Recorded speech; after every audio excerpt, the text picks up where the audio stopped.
Subscribe to Mufti Tariq Masood, famous scholar. الحمدللہ نحمدہ ونصلی علی رسولہ الکریم اما بعد فاعوذ باللہ من الشیطان الرجیم بسم اللہ الرحمن الرحیم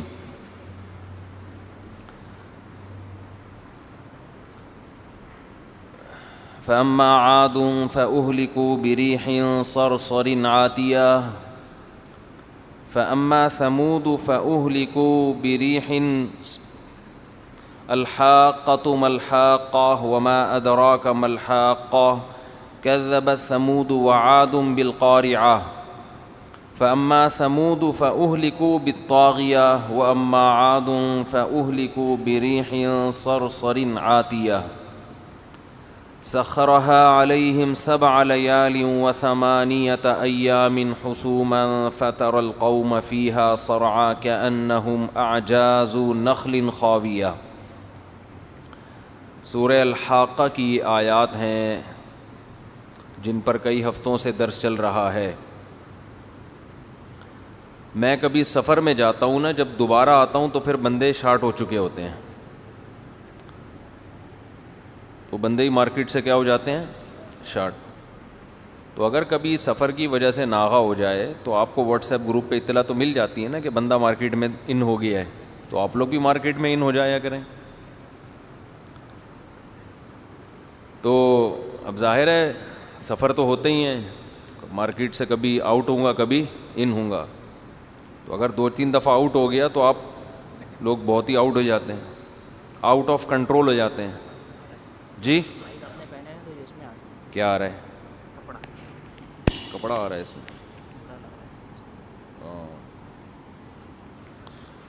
ٹی وی میں جانے سے پہلے نا ایک میک اپ روم ہوتا ہے، ہمارا کوئی ہے ہی نہیں. میرے بارے میں پتہ نہیں کیا کیا چیزیں لوگوں نے اڑائی ہوئی ہیں. ایک صاحب نے کہا یہ میک اپ کر کے بیٹھتا ہے. صحیح، فضول باتیں. تو میں کوئی میک اپ نہیں کر کے بیٹھتا بھائی. وہ کہیں سردیوں کا دن تھا، کچھ بعض دفعہ سردی میں آدمی کے چہرے پہ نا خشکی کی وجہ سے سرخی آئی ہوئی ہوتی ہے، تو وہ خشکی تھی، اس کی وجہ سے چہرے پہ سرخی تھی. کسی نے کہا یہ میک اپ کیا ہوا ہے اس نے، اور پھر کمنٹس کیے ہوئے تھے. سردی میں بعض دفعہ آدمی خشکی. کیا ہو گیا بھائی، کیا لگا ہوا ہے؟ اچھا چلو خیر، بیان شروع کریں یار. تو کیا بات چل رہی تھی؟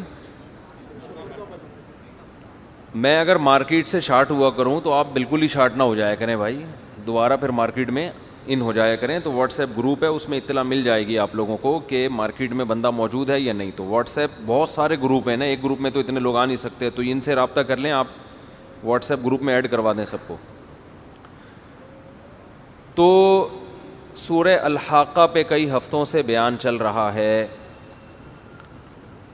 کہ اللہ تعالیٰ نے جو لوگ قیامت کا انکار کرتے ہیں ان کے بارے میں فرمایا کہ وہ چھوٹے مجرم نہیں ہیں بلکہ بہت بڑے مجرم ہیں، اور یہ اتنا بڑا جرم ہے کہ میں نے قوم عاد اور قوم سمود کو اس جرم کی وجہ سے تباہ و برباد کیا ہے. قرآن میں جو قوموں کی تباہیوں کے واقعات ہیں نا، ان پہ ملحد لوگ یہ اعتراض کرتے ہیں کہ یہ سائنس سے ثابت نہیں ہے. سمجھ رہے ہو؟ یہ خود ایک پاگل ہونے کی اور بوکھلاہٹ کی دلیل ہے. جو خبریں ہوتی ہیں نا وہ سائنسدان ثابت نہیں کرتے. اب سائنس سے ثابت کر سکتے ہو کہ کربلا کا واقعہ ہوا تھا، یہ سائنسدان بتائیں گے؟ آئنسٹائن بتائے گا؟ یہ مورخین بتائیں گے، تاریخ دان. ہسٹری کا جو تعلق ہے وہ مورخین سے ہے، اس کا سائنسدانوں سے تعلق نہیں ہے. اور قرآن نے جو واقعات پچھلی قوموں کے بیان کیے ہیں ان میں وہی واقعات ہیں جو یہود و نصارہ پہلے سے بیان کرتے چلے آ رہے تھے. قرآن کوئی نیا واقعہ بیان نہیں کرتا، عام طور پہ قرآن کی عادت نہیں ہے. تبھی قرآن میں بہت سے واقعات ہیں. پھر اللہ آخر میں فرماتے ہیں تصدیق الذی بین یدیہ، یہ واقعہ تصدیق کر رہا ہے ان کتابوں کی جو قرآن سے پہلے گزر چکی ہیں. جیسے یوسف علیہ السلام کا واقعہ جب قرآن نے بیان کیا نا, اب دیکھو یہ بہت عجیب واقعہ ہے نا کہ قوم عاد اور قوم سمود جو بڑے قد آور تھے, قرآن کہہ رہا ہے پیغمبر نے ان سے کہا کہ آخرت واقع ہوگی, تمہیں حساب و کتاب دینا ہے. ان قوموں نے کہا نہیں دینا ہے. اس پہ پیغمبروں کے اور ان کے مناظرے ہوئے, بحثیں ہوئی, مکالمے ہوئے جو قرآن میں مذکور ہیں. قرآن کہتا ہے ہمیں غضب آیا اللہ کو, فَأَمَّا عَادٌ فَأُهْلِكُوا فَأَمَّا ثَمُودُ فَأُهْلِكُوا بِالطَّاغِيَةِ. قوم سمود کو ایک زوردار آواز سے اڑا دیا ہم نے, چیتھڑے بڑ گئے, ان کے کلیجے پھٹ گئے, مر گئے وہ, اتنا غضب آیا اللہ کو. اگر یہ واقعہ واقعی صحیح مان لیا جائے تو انسان کے دل کو ہلانے کے لیے کافی ہے. اور اس کے بعد اما عاد, قوم عاد وہ بھی بڑی طاقتور تھی. اس قوم کے ساتھ ہم نے یہ کیا کہ انہوں نے بھی انکار کیا. ایسے نہیں ہو گیا کہ پیغمبر آئے, انہوں نے کہا قیامت ہوگی, قوم نے کہا نہیں ہوگی, فوراً اللہ نے ہلاک کر دیا. ایسا نہیں ہے. اللہ نے پیغمبر کے ذریعے حجت تمام کی. پہلے صالح وَإِلَىٰ ثَمُودَ أَخَاهُمْ صَالِحًا, قوم سمود کی طرف صالح علیہ السلام کو بھیجا گیا. قوم سمود نے بیہودہ قسم کے مطالبے شروع کر دیے. ان میں ایک مطالبہ یہ بھی کہ اگر تم واقعی اللہ کے بھیجے ہوئے پیغمبر ہو تو پہاڑ سے اونٹنی نکالو. اب کوئی تک بنتا ہے اس سوال کا ہے بھائی؟ بیہودہ مطالبہ ہے یا نہیں ہے؟ بالکل ہی فضول سا, بس بیٹھے بیٹھے نہیں آدمی کہ تو یہ کر کے دکھا دے. اللہ نے پہاڑ سے اونٹنی نکال دی, لیکن کہا کہ اب اتنی بڑی نشانی دیکھنے کے بعد اب تمہیں مہلت نہیں ملے گی. پہلے تو بڑی مہلت ملی. حضرت صالح علیہ السلام قوم کو سمجھاتے رہے کہ بھئی قیامت قائم ہوگی اور بت پرستی کو چھوڑ دو. اب دیکھیں سوال یہ پیدا ہوتا ہے کہ اصل مقصد تو بت پرستی چھڑوانا تھا نا. اصل مقصد صالح علیہ السلام کا یہ تھا کہ قوم سمود بت پرستی کو چھوڑ دے, ایک خدا پر ایمان لے آئے. تو اس کے لیے جو دلائل دیے جا رہے تھے وہ کافی تھے.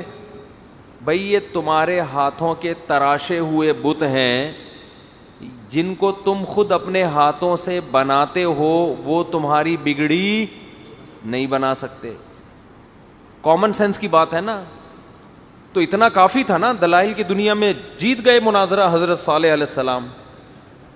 لیکن نہیں, ان کو بتا رہے ہیں کہ قیامت قائم ہوگی. کیوں؟ اس لیے کہ صرف دلائل کی دنیا میں اتنا کافی نہیں ہوتے کہ لوگ ان دلائل کو مان لیں. انسان کو جب تک آخرت میں اللہ کے سامنے کھڑے ہونا اور جواب دہی کا خوف نہیں ہوتا, وہ انسان کا بچہ بولو نہیں بنتا. ابھی میرا ایک قلات میں ہندوؤں کے مندر میں وزٹ ہوا, ساری دنیا نے دیکھا. کتنا بڑا دل رکھ کے ہم مندر گئے. اس کا یہ مطلب نہیں ہے کہ مندر جایا کریں, وہاں پوجا پاٹ کیا کریں, ان کے لیے ان کا دین ہے, آپ کے لیے آپ کا دین. میرا بڑا مقصد یہ تھا جانے کا, یہ دنیا کو دکھانا کہ دیکھو میں جب بھی قلات گیا ہوں نا, مجھے یہاں پتہ چلا کہ ہندو ہیں اور بڑے صدیوں سے رہ رہے ہیں بڑی تمیز سے, امن اور شانتی کے ساتھ. حالانکہ قلات کے مسلمان تو یعنی تقریباً 100% لوگ شریعت پہ عمل کرتے ہیں. بہت پرانی ریاست رہی ہے قلات مسلمانوں کی. تو میں نے یہ میسج دینا تھا دنیا کو, خاص طور پر ہندوستان کو, کہ بھئی دیکھو یہاں ہندو کتنی تمیز سے امن شانتی کے ساتھ رہ رہے ہیں. مندر صدیوں پرانے مندر بنے ہوئے ہیں, آج تک کسی کو نہ گن پوائنٹ پہ مسلمان کیا گیا, نہ کسی کو تنگ کیا گیا, نہ کسی کو چھیڑا گیا. مسلمان اپنے مذہب پہ تمیز سے عمل کرتے, کسی ہندو کو نہیں چھیڑتا. حالانکہ ہندو مینورٹی میں 2% ہوں گے, لیکن ہندوؤں کے پاس تجارت ہے, مالدار ہیں, کھاتے پیتے, ان کے بڑے بڑے بنگلے میں بہت ساری چیزیں اور بھی تھیں جو میں نے نہیں دکھائیں. تو ہونا یہ چاہیے تھا کہ تمام ہندو کہتے بھائی مفتی صاحب زندہ باد, مزہ آ گیا, جیسے کہ بہت سے لوگوں نے اپریشیٹ بھی کیا, بہت پازیٹیو کمنٹس آئے. لیکن ایک ہندو صحافی نے اتنی ساری پازیٹیو چیزیں, بلکہ جو ساری پازیٹیو ہی تھیں اس میں ایک نیگیٹو نکال کے لوگوں کو اسلام کے خلاف ورغلانے کی کوشش کی ہے. یہ ہے جب آخرت پر ایمان نہیں ہوتا نا, تو آپ کو جب کسی سے ذاتی بغض ہوتا ہے, اچھی باتوں کو بھی آپ کہاں لے کے جاتے ہیں, گندی باتوں کی طرف. میں نے وہ ہندوؤں کے جو مہاراج تھے یا جو بھی پنڈت تھے ان سے کھلی بے تکلفی تھوڑا مزاح کر لیا, بھائی آپ تو بڑے گورے گورے لگ رہے ہیں اور ہندوؤں میں اتنے گورے فرسٹ ٹائم دیکھیں. کہ مزاح ہے, یہ طنز کرنا مقصد نہیں ہے. لیکن اس کو ہائی لائٹ یہ نہیں دیکھ رہے کہ ایک مولانا صاحب انتہائی اقلیت میں رہنے والے ہندو, ان کے مندر میں جا کے چائے پی کے وہاں چیوڑا کھا کے, جو کھاتا بھی نہیں ہوں میں چیوڑا, اور وہ کیا کیا ہوتا ہے بیکری کا سامان, وہ ساری چیزیں کھا کے بالکل, اور علماء کے ساتھ JUI کے جو وہاں حضرات ہیں نا جمعیت علماء اسلام کے, وہ سیاسی لیڈر میرے ساتھ موجود تھے. اتنا پروٹوکول ہم آپ کو دے رہے ہیں, اس کو نہیں دیکھ رہے. ایک جو میری عادت ہے ہر جگہ تھوڑا بہت, یار اتنے گورے چٹے ماشاءاللہ, گورے سے مراد یہ نہیں کہ ہندو سارے بلیک بلیک ہوتے ہیں, مطلب یہ تھا کہ اتنے پٹھانوں کی طرح لال سرخ اور ماشاءاللہ ہیلدی. یہ فرسٹ ٹائم ان کی ذات سے مزاح کیا تھا, وہ نکال لیا. تو نیگیٹیوٹی پھیلانے کے لیے, جس سے کے ساتھ یہ مزاح کیا اس کو تکلیف نہیں ہو رہی, وہاں کے لوگوں کو تکلیف نہیں ہو رہی, خوش ہو رہے ہیں. تو یہ سب کیا ہے کہ جب آپ کا آخرت پر ایمان نہ ہونا کہ ہم نے اللہ کو جواب دینا ہے, اور اللہ کو خدا نخواستہ کوئی دھوکہ دے نہیں سکتا. تو جب اللہ کے سامنے جواب دہی کا خوف ہوتا ہے, پھر انسان اس کو پتہ ہے کہ بھائی میں کسی کی ایسی تعویل کروں کہ کل قیامت کے دن چل سکے. وہ لوگوں کے ہمارے پاس کالز آتی ہیں کہ میں نے ایسے الفاظ سے ڈیورس دی ہے, ہوئی ہے کہ نہیں ہوئی ہے, وہ چھوڑنا نہیں چاہ رہے لیکن فتویٰ لینا چاہ رہے. بھائی ایسا نہ ہو اللہ کی نظر میں ہو گئی ہو, دنیا کو بیوقوف بنایا جا سکتا ہے, قیامت کے دن خدا کے سامنے کیسے کھڑے ہوں گے. تو اگر میرے بھائی اللہ کا خوف نہ ہو, ایک خاتون کل آئیں, کل کی بات ہے, میرے میاں نے طلاقیں دی ہیں, مکر گئے ہیں دے کے, کہ یہ اللہ کی قسم اپنی کانوں سے سنا ہے میں نے, رو بھی رہی تھی کہ مکر گیا ہے بالکل. تو میں نے کہا بھائی آپ علیحدگی اختیار کریں, خاندان ساتھ نہیں دے رہا. میں نے کہا کوئی آپ نے اپنی کانوں سے سنا ہے؟ میں نے کہا ہمیں نہیں پتا کہ آپ صحیح کہہ رہی ہو جھوٹ کہہ رہی ہو. اگر اپنے کانوں سے سنا ہے, یقین ہے کہ شوہر مکر گیا ہے, کہہ رہی میں چھوڑنا نہیں چاہتی اس شوہر کو, میرے بچے ہیں, مجھے محبت ہے. میں نے کہا بھائی اپنے کانوں سے سنا ہے, آپ کے لیے رہنا جائز نہیں. ایسی صورت میں تدبیر یہ ہے کہ عدالت سے خلا لے لو. عدالتی خلا ویسے تو ٹھیک نہیں ہوتا لیکن سپورٹ تو کر دے گا نا آپ کو. تو اب اس خاتون میں اللہ کا خوف ہے نا, آواز نہیں جا رہی ہے, اوپر آواز نہیں جا رہی بھائی, خواتین بیٹھی ہوئی ہیں بیان میں, ان میں آواز نہیں جا رہی. تو ابھی اللہ کا خوف ہے, تبھی تو اس کے اندر یہ جذبہ پیدا ہوا نا. تو میں ایسی خواتین کو حضرت خولہ رضی اللہ تعالی عنہ کا واقعہ سناتا ہوں. ان کے میاں نے کیا کہہ دیا تھا, انتی علیہ کا ظہری امی. یہ الفاظ کہ تم ماں سے نہ تشبیہ دی تھی, تو عرب میں یہ الفاظ طلاق کے سمجھے جاتے تھے, اور ایسی طلاق کہ اب کبھی بھی دوبارہ نکاح نہیں ہو سکتا. تو وہ نبی کے پاس آئیں, بار بار آ رہی ہیں کہ کوئی گنجائش, میرے بچے چھوٹے, میں نہیں چاہتی اپنے شوہر کو چھوڑنا. غصے میں کہہ دیا. نبی نے کیا فرمایا, بھائی میں کوئی رخصت نہیں پاتا, میں اپنی طرف سے تو فیصلہ نہیں کروں گا. اگر وہ نہ بتاتی, کوئی گواہ تو تھا نہیں, میاں بیوی کمپرومائز کر لیتے, بھائی میں نے بولا ہے, تم نے سنا, تھرڈ پرسن تو ہے نہیں کوئی سننے والا, چپ کر کے بیٹھ جاؤ آرام سے, ہم دونوں کی نجی زندگی ہے, اس میں ہم کسی اور کو دخل اندازی کیوں کرنے دیں. یہ ایگو کیوں لگا ہوا ہے, ایگو ہے نا. میں نے کہا تھا یار کوئی بندہ میں تنخواہ دوں گا اس کی, وہ انتظام کیوں نہیں ہوا. ایک بندہ ہو اور اس کو آدمی تنخواہ دے اور پھر اس سے پوچھے کہ یہ بار بار ایک شکایت کیوں, آواز گونج رہی ہے میرے کانوں میں, دوبارہ پڑ رہی ہے آواز, کہاں پر ہے بھائی, کوئی بلائیں کسی کو یار. واسف بلا کے لاؤ. تو ایکو کا کوئی تک ہی نہیں بنتا بیان میں, تک بنتا ہے ایکو کا؟ یہ تو نظموں میں ہوتا ہے, نعتوں میں, اور چلو اس میں ایک مقصد ہوتا ہے تھوڑی سی گونج پیدا کرنا. تو کیا بات چل رہی تھی یار, دیکھو دماغ جب گھومتا ہے نا, یہ سب چیزیں بیان میں نا ڈسٹربنس کا ذریعہ بنتی ہیں. حضرت خولہ رضی اللہ تعالی عنہ کا واقعہ چل رہا تھا. میاں بیوی بند کمرے میں بیٹھ کے کمپرومائز کر لیتے, تو کیا کسی کو پتا تھا کیا ہو رہا ہے؟ ان کو خوف تھا. اچھا رسم بھی زمانہ جاہلیت کی تھی, لیکن ان کو پتا تھا کہ اسلام میں اس کے خلاف ابھی تک کوئی آیت نازل ہوئی نہیں ہے. بار بار نبی کے پاس آتی, کوئی گنجائش, اور پھر بار بار آسمان کی طرف دیکھتی, وتشتکی الی اللہ, اللہ سے شکایت کرتی. پتا تھا کہ بیوی کو حلال یا حرام کرنا کس کا کام ہے؟ اللہ کا, نبی کا نہیں ہے. یہ جو ہمارے اہل حدیث حضرات کہتے ہیں کہ حضرت عمر نے 3 طلاقوں کو 3 قرار دے کر ایک سیاسی فیصلہ تھا, ویسے 3 کتنی ہوتی ہیں؟ 1. ان سے سوال یہ ہے کہ اس کا مطلب حضرت عمر نے حلال بیوی کو کیا کر دیا؟ حرام کر دیا. سیاست میں یہ کام سیاست نہیں ہے, یہ دین میں تحریف ہے. اس کو اٹ از ناٹ کالڈ سیاست, بلکہ یہ کیا ہے؟ تحریف. اور اگر یہ تحریف نہیں ہے تو میں اہل حدیث سے پوچھتا ہوں بھائی ویڈیو نہ بنائیں. پھر میں اہل حدیث سے پوچھتا ہوں پھر تحریف کی کیا ڈیفینیشن ہے؟ دین میں تحریف کہتے کس کو ہیں؟ تو یا تو اہل حدیث حضرات صاف طور پہ کہا کریں کہ حضرت عمر نے اسلام کو تبدیل کیا طلاق کے معاملے میں. یہ گول باتیں نہ کیا کریں کہ سیاستاً مصلحتاً, او بھائی سیاست میں حلال بیوی کو حرام کر دیا, یہ کون سی سیاست ہے؟ تو یہ تو اسلام کو چینج کر دیا انہوں نے.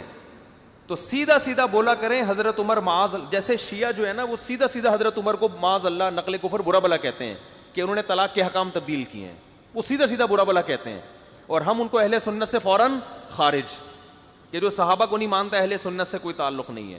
تو اہل حدیث حضرات طلاق کے بارے میں اپنا موقف دو ٹوک بیان کریں, یا تو بولیں کہ حضرت عمر نے غلط کیا, دین میں تحریف کی, ناجائز حرام کام کیا, وہ کام کیا کہ جو نبی کو بھی جس کی اجازت نہیں تھی. قرآن کہہ رہا ہے لما تحرم ما احل اللہ لک, اے نبی جس چیز کو اللہ نے حلال کر دیا آپ اس کو کیسے حرام کر سکتے ہیں؟ جس چیز کی اتھارٹی نبی کے پاس نہیں تھی, اہل حدیث کہیں وہ کام جو نبی نہ کر سکے وہ کس نے کر دیا؟ حضرت عمر نے. اور تمام صحابہ نے اس پہ خاموشی اختیار کر کے معاذ اللہ نقل کفر اس بدترین جرم میں حضرت عمر کا ساتھ دیا. یہ اسٹیٹمنٹ دیں پھر, یا پھر یہ کہیں کہ یہ جو حضرت عمر کا فیصلہ تھا یہ سیاسی نہیں تھا, یہ 100% دین ہی تھا. یہ سمجھ میں آ رہی ہے بات کہ نہیں آ رہی ہے؟ تو بات کو گھماتے ہیں. تو خیر بند کمرے میں بیٹھ کے آپس میں کمپرومائز کر لیتے, بار بار آئیں نبی کے پاس, کوئی گنجائش, اور آسمان کی طرف دیکھتی. تو قرآن کہتا ہے تھوڑی دیر میں نا ہمارے نبی صلی اللہ علیہ وسلم پہ وحی کے آثار طاری ہو گئے. دیکھو اس واقعے میں بڑے اسباق ہیں. اگر نبی کے دور میں 3 طلاقیں ایک ہوتی نا تو اس کا مطلب ایک ہی ٹائم پہ بیوی کو حرام ہونے کا آپشن آپ کے پاس ہوتا ہی نہیں. یہ ممکن ہی نہیں تھا کہ ایک ہی دفعہ میں آپ بیوی کو حرام کر دیتے, کیونکہ طلاق کی آیتیں تو نازل ہو چکی تھیں. اس کو طلاق بائن سمجھا جاتا تھا ان الفاظ کو. خیر ابھی میں ان دلائل میں نہیں جاتا, یہ ٹاپک طلاق ثلاث کا میں کئی دفعہ ریکارڈ, میرا اس پہ 3 طلاقوں کے مسئلے پر جو میرا چینل ہے نا مفتی طارق مسعود اسپیچز, اس پہ تفسیر کے لیکچروں میں پوری ڈیٹیل سے دلائل سے حوالوں کے ساتھ کتابوں کے ساتھ وہ میں نے پورا لیکچر ریکارڈ کروائے ہیں. 4-5 ایپیسوڈ ہیں, وہ آپ دیکھ سکتے ہیں سرچ کر کے اس میں. تو قرآن میں آیتیں نازل ہوئیں, قد سمع اللہ قول التی تجادلک فی زوجہا وتشتکی الی اللہ, تحقیق سن لی اللہ نے اس عورت کی بات جو اے نبی آپ سے اپنے شوہر کے بارے میں جھگڑا کر رہی تھی. یہ جو ہے نا بار بار آنا, لجاجت کرنا, اس کو قرآن نے تعبیر کیا ہے جھگڑے سے, جو جھگڑا کر رہی تھی. وتشتکی الی اللہ, اور شکایت کس سے کر رہی ہیں؟ اللہ سے.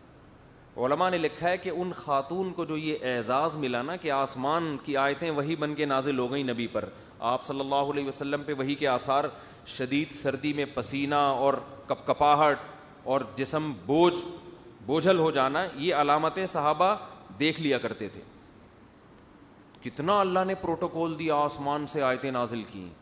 واللہ یسمع تحاورکما, اور اللہ تمہاری آپس کی باتوں کو سنتا ہے. نبی اور ان صحابیہ کی جو آپس میں بات چیت ہو رہی ہے, کون سن رہا ہے؟ اللہ. پھر اللہ نے آیتیں نازل کی کہ جو اپنی زوجہ کو اس طرح سے اپنی ماں کے کسی جز کے ساتھ تشبیہ دیتے ہیں تو اس سے ان کی بیویاں ان کی مائیں نہیں بن جاتی. مائیں وہی ہیں جنہوں نے تم کو جنا ہے, لیکن یہ جملہ غلط ہے, برا جملہ ہے.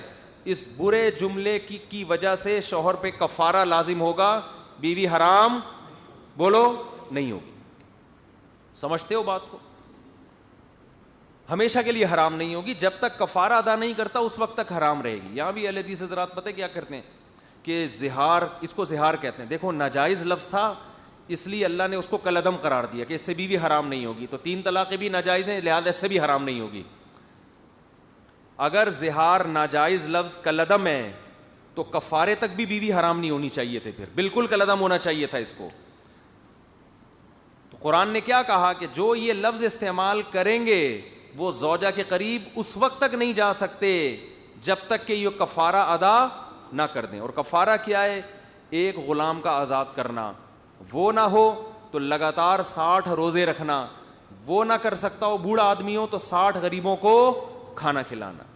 سمجھتے ہو بات کو؟ تو اس کفارے سے پہلے بیوی کیا ہوگی؟ حرام. تو یہ 1 منٹ کے لیے, 10 منٹ کے لیے, 10 دنوں کے لیے, 2 مہینے کے لیے بیوی جو حرام ہو رہی ہے یہ اس ناجائز جملے سے ہی ہو رہی ہے. تو اس کا شرعی حکم کیا ہو رہا ہے؟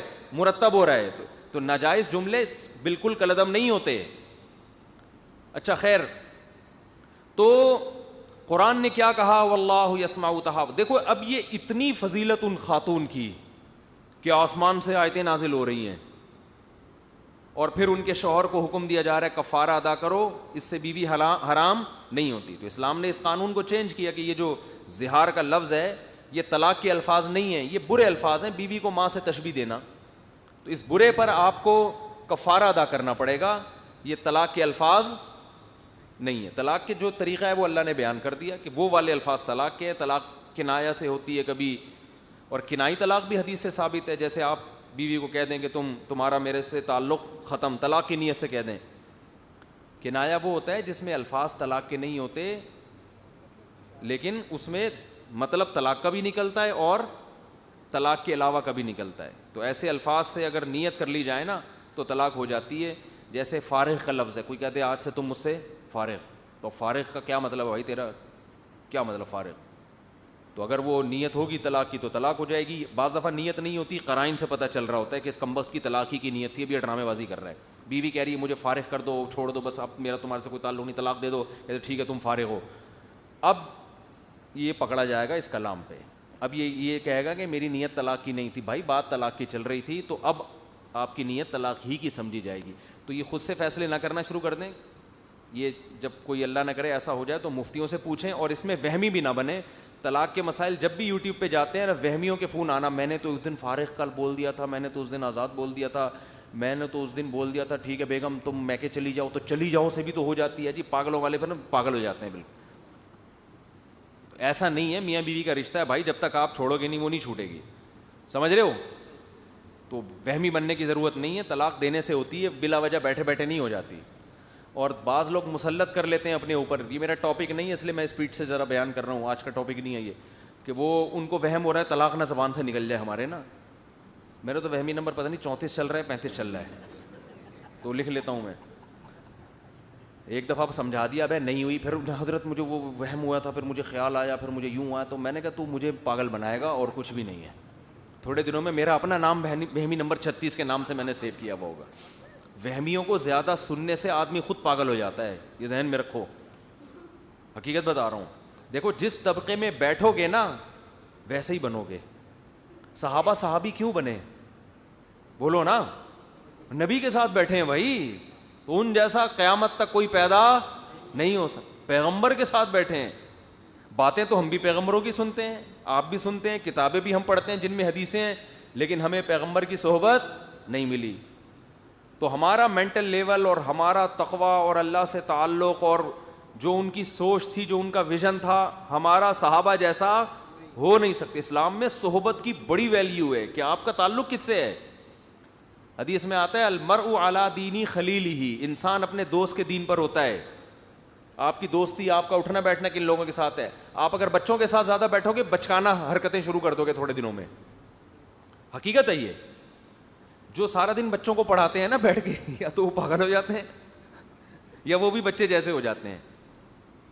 تو جو بچوں کو سارا دن پڑھا رہے ہیں ان کو چاہیے کہ وہ اپنی مجلسیں بڑوں کے ساتھ بھی رکھا کریں تاکہ پھر لیول ہو جائے.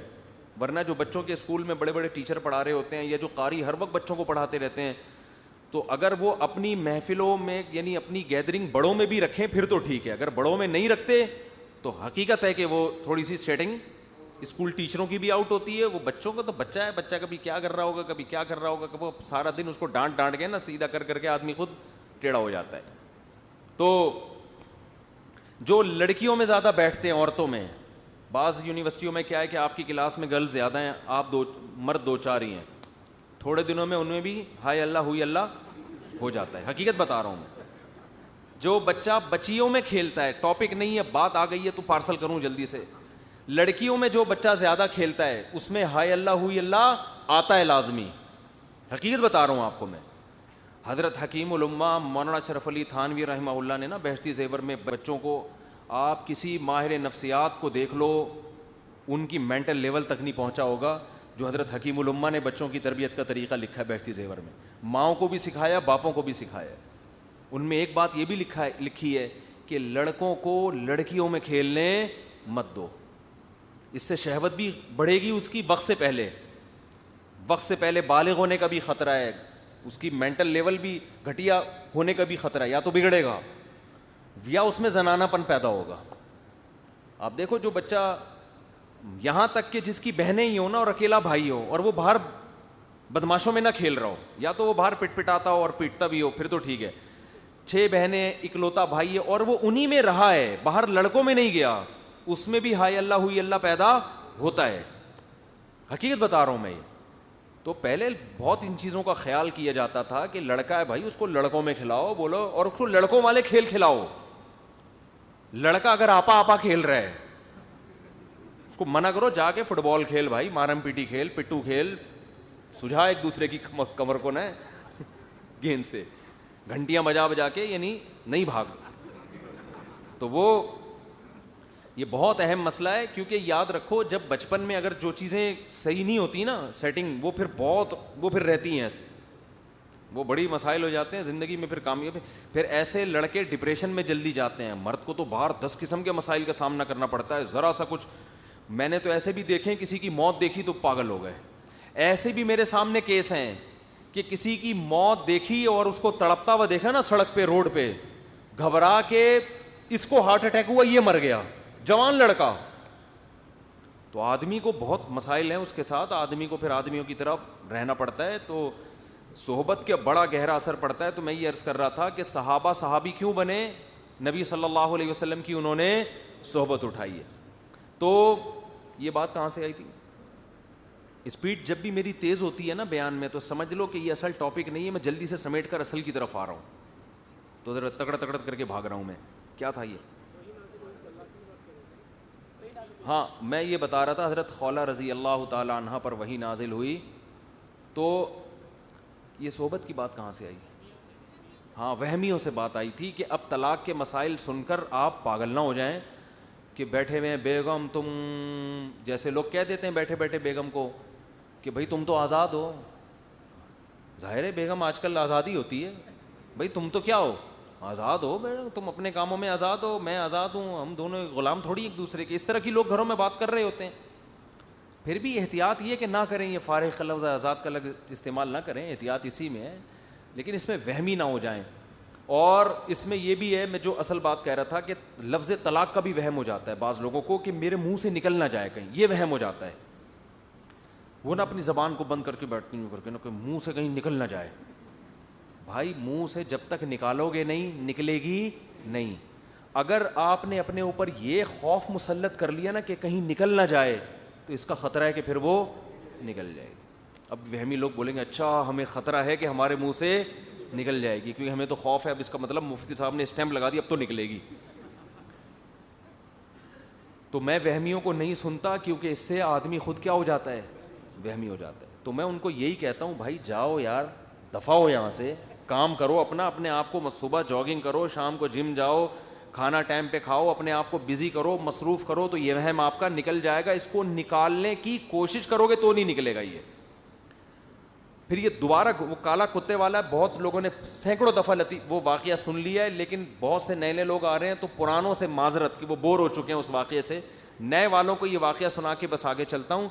ایک پیر صاحب تھے, لوگوں کو تعویذ دیا کرتے تھے. ایسے پیر اکثر جاہلی ہوتے ہیں, اکثر 100% نہیں, اکثر. تو وہ تعویذ دیا کرتے تھے. اچھا یہ بات سمجھ لیں, یہ جو روحانی ٹوپی ڈرامے میں بیان کرتا رہتا ہوں, ہمارے بعض بزرگ ایسے گزرے, واقعی وہ بزرگ تھے اور وہ تعویذ دیتے بھی تھے اور تعویذ کا فوراً اثر ہوتا بھی تھا. اس پر میں یہ بتاتا ہوں لوگوں کو کہ یہ کوئی علم نہیں ہے کہ انہوں نے کوئی علم کیا ہوا تھا جس کی وجہ سے تعویذ کا اثر. اکثر لوگ مجھے مثال دیتے تھے کہ حضرت مولانا روحانی بازی رحمۃ اللہ علیہ لاہور کے بہت بڑے بزرگ گزرے ہیں, ان کے انتقال کے بعد ان کی قبر سے خوشبو آتی رہی ہے, بہت بڑے بزرگ گزرے ہیں, اور میرے شیخ کے استاذ بھی تھے وہ. تو وہ تو تعویذ دیتے تھے, اور میں نے اپنے شیخ سے خود سنا کہ جب بھی تعویذ دیا فوراً اثر ہوا ہے اس کا. یعنی ایک ابھی حقیقت کیا ہے اس کی میں وہ آگے بتاتا ہوں.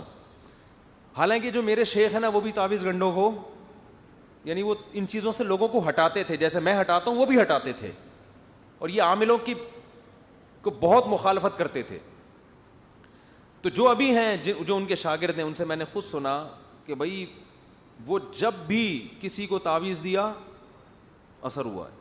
انہوں نے کہا کہ میں نے اپنی آنکھوں سے دیکھا کہ ایک شخص قتل کیا ہوا تھا, اس نے اس کا کیس عدالت میں چل رہا تھا, تو مقتول کے جو وارثین ہیں نا وہ اس کو معاف نہیں کر رہے تھے.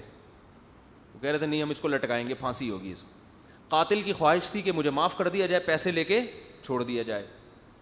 تو وہ حضرت مولانا موسیٰ روحانی بازی کے پاس آیا قاتل, کہ آپ مجھے کوئی ایسا تعویذ دے دیں کہ مقتول کے وارثوں کے دل میں کچھ رحم پیدا ہو جائے, مجھ سے دیت لے کے مجھے چھوڑ دیں.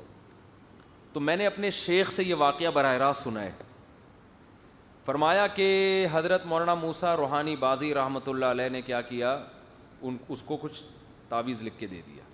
اچھا وہ تعویذ کے پیسے بھی لیتے تھے اور پیسے بھی تگڑے ٹھیک ہے نا, یہ میں آگے بتاؤں گا یہ حقیقت کیا تھی اس کی.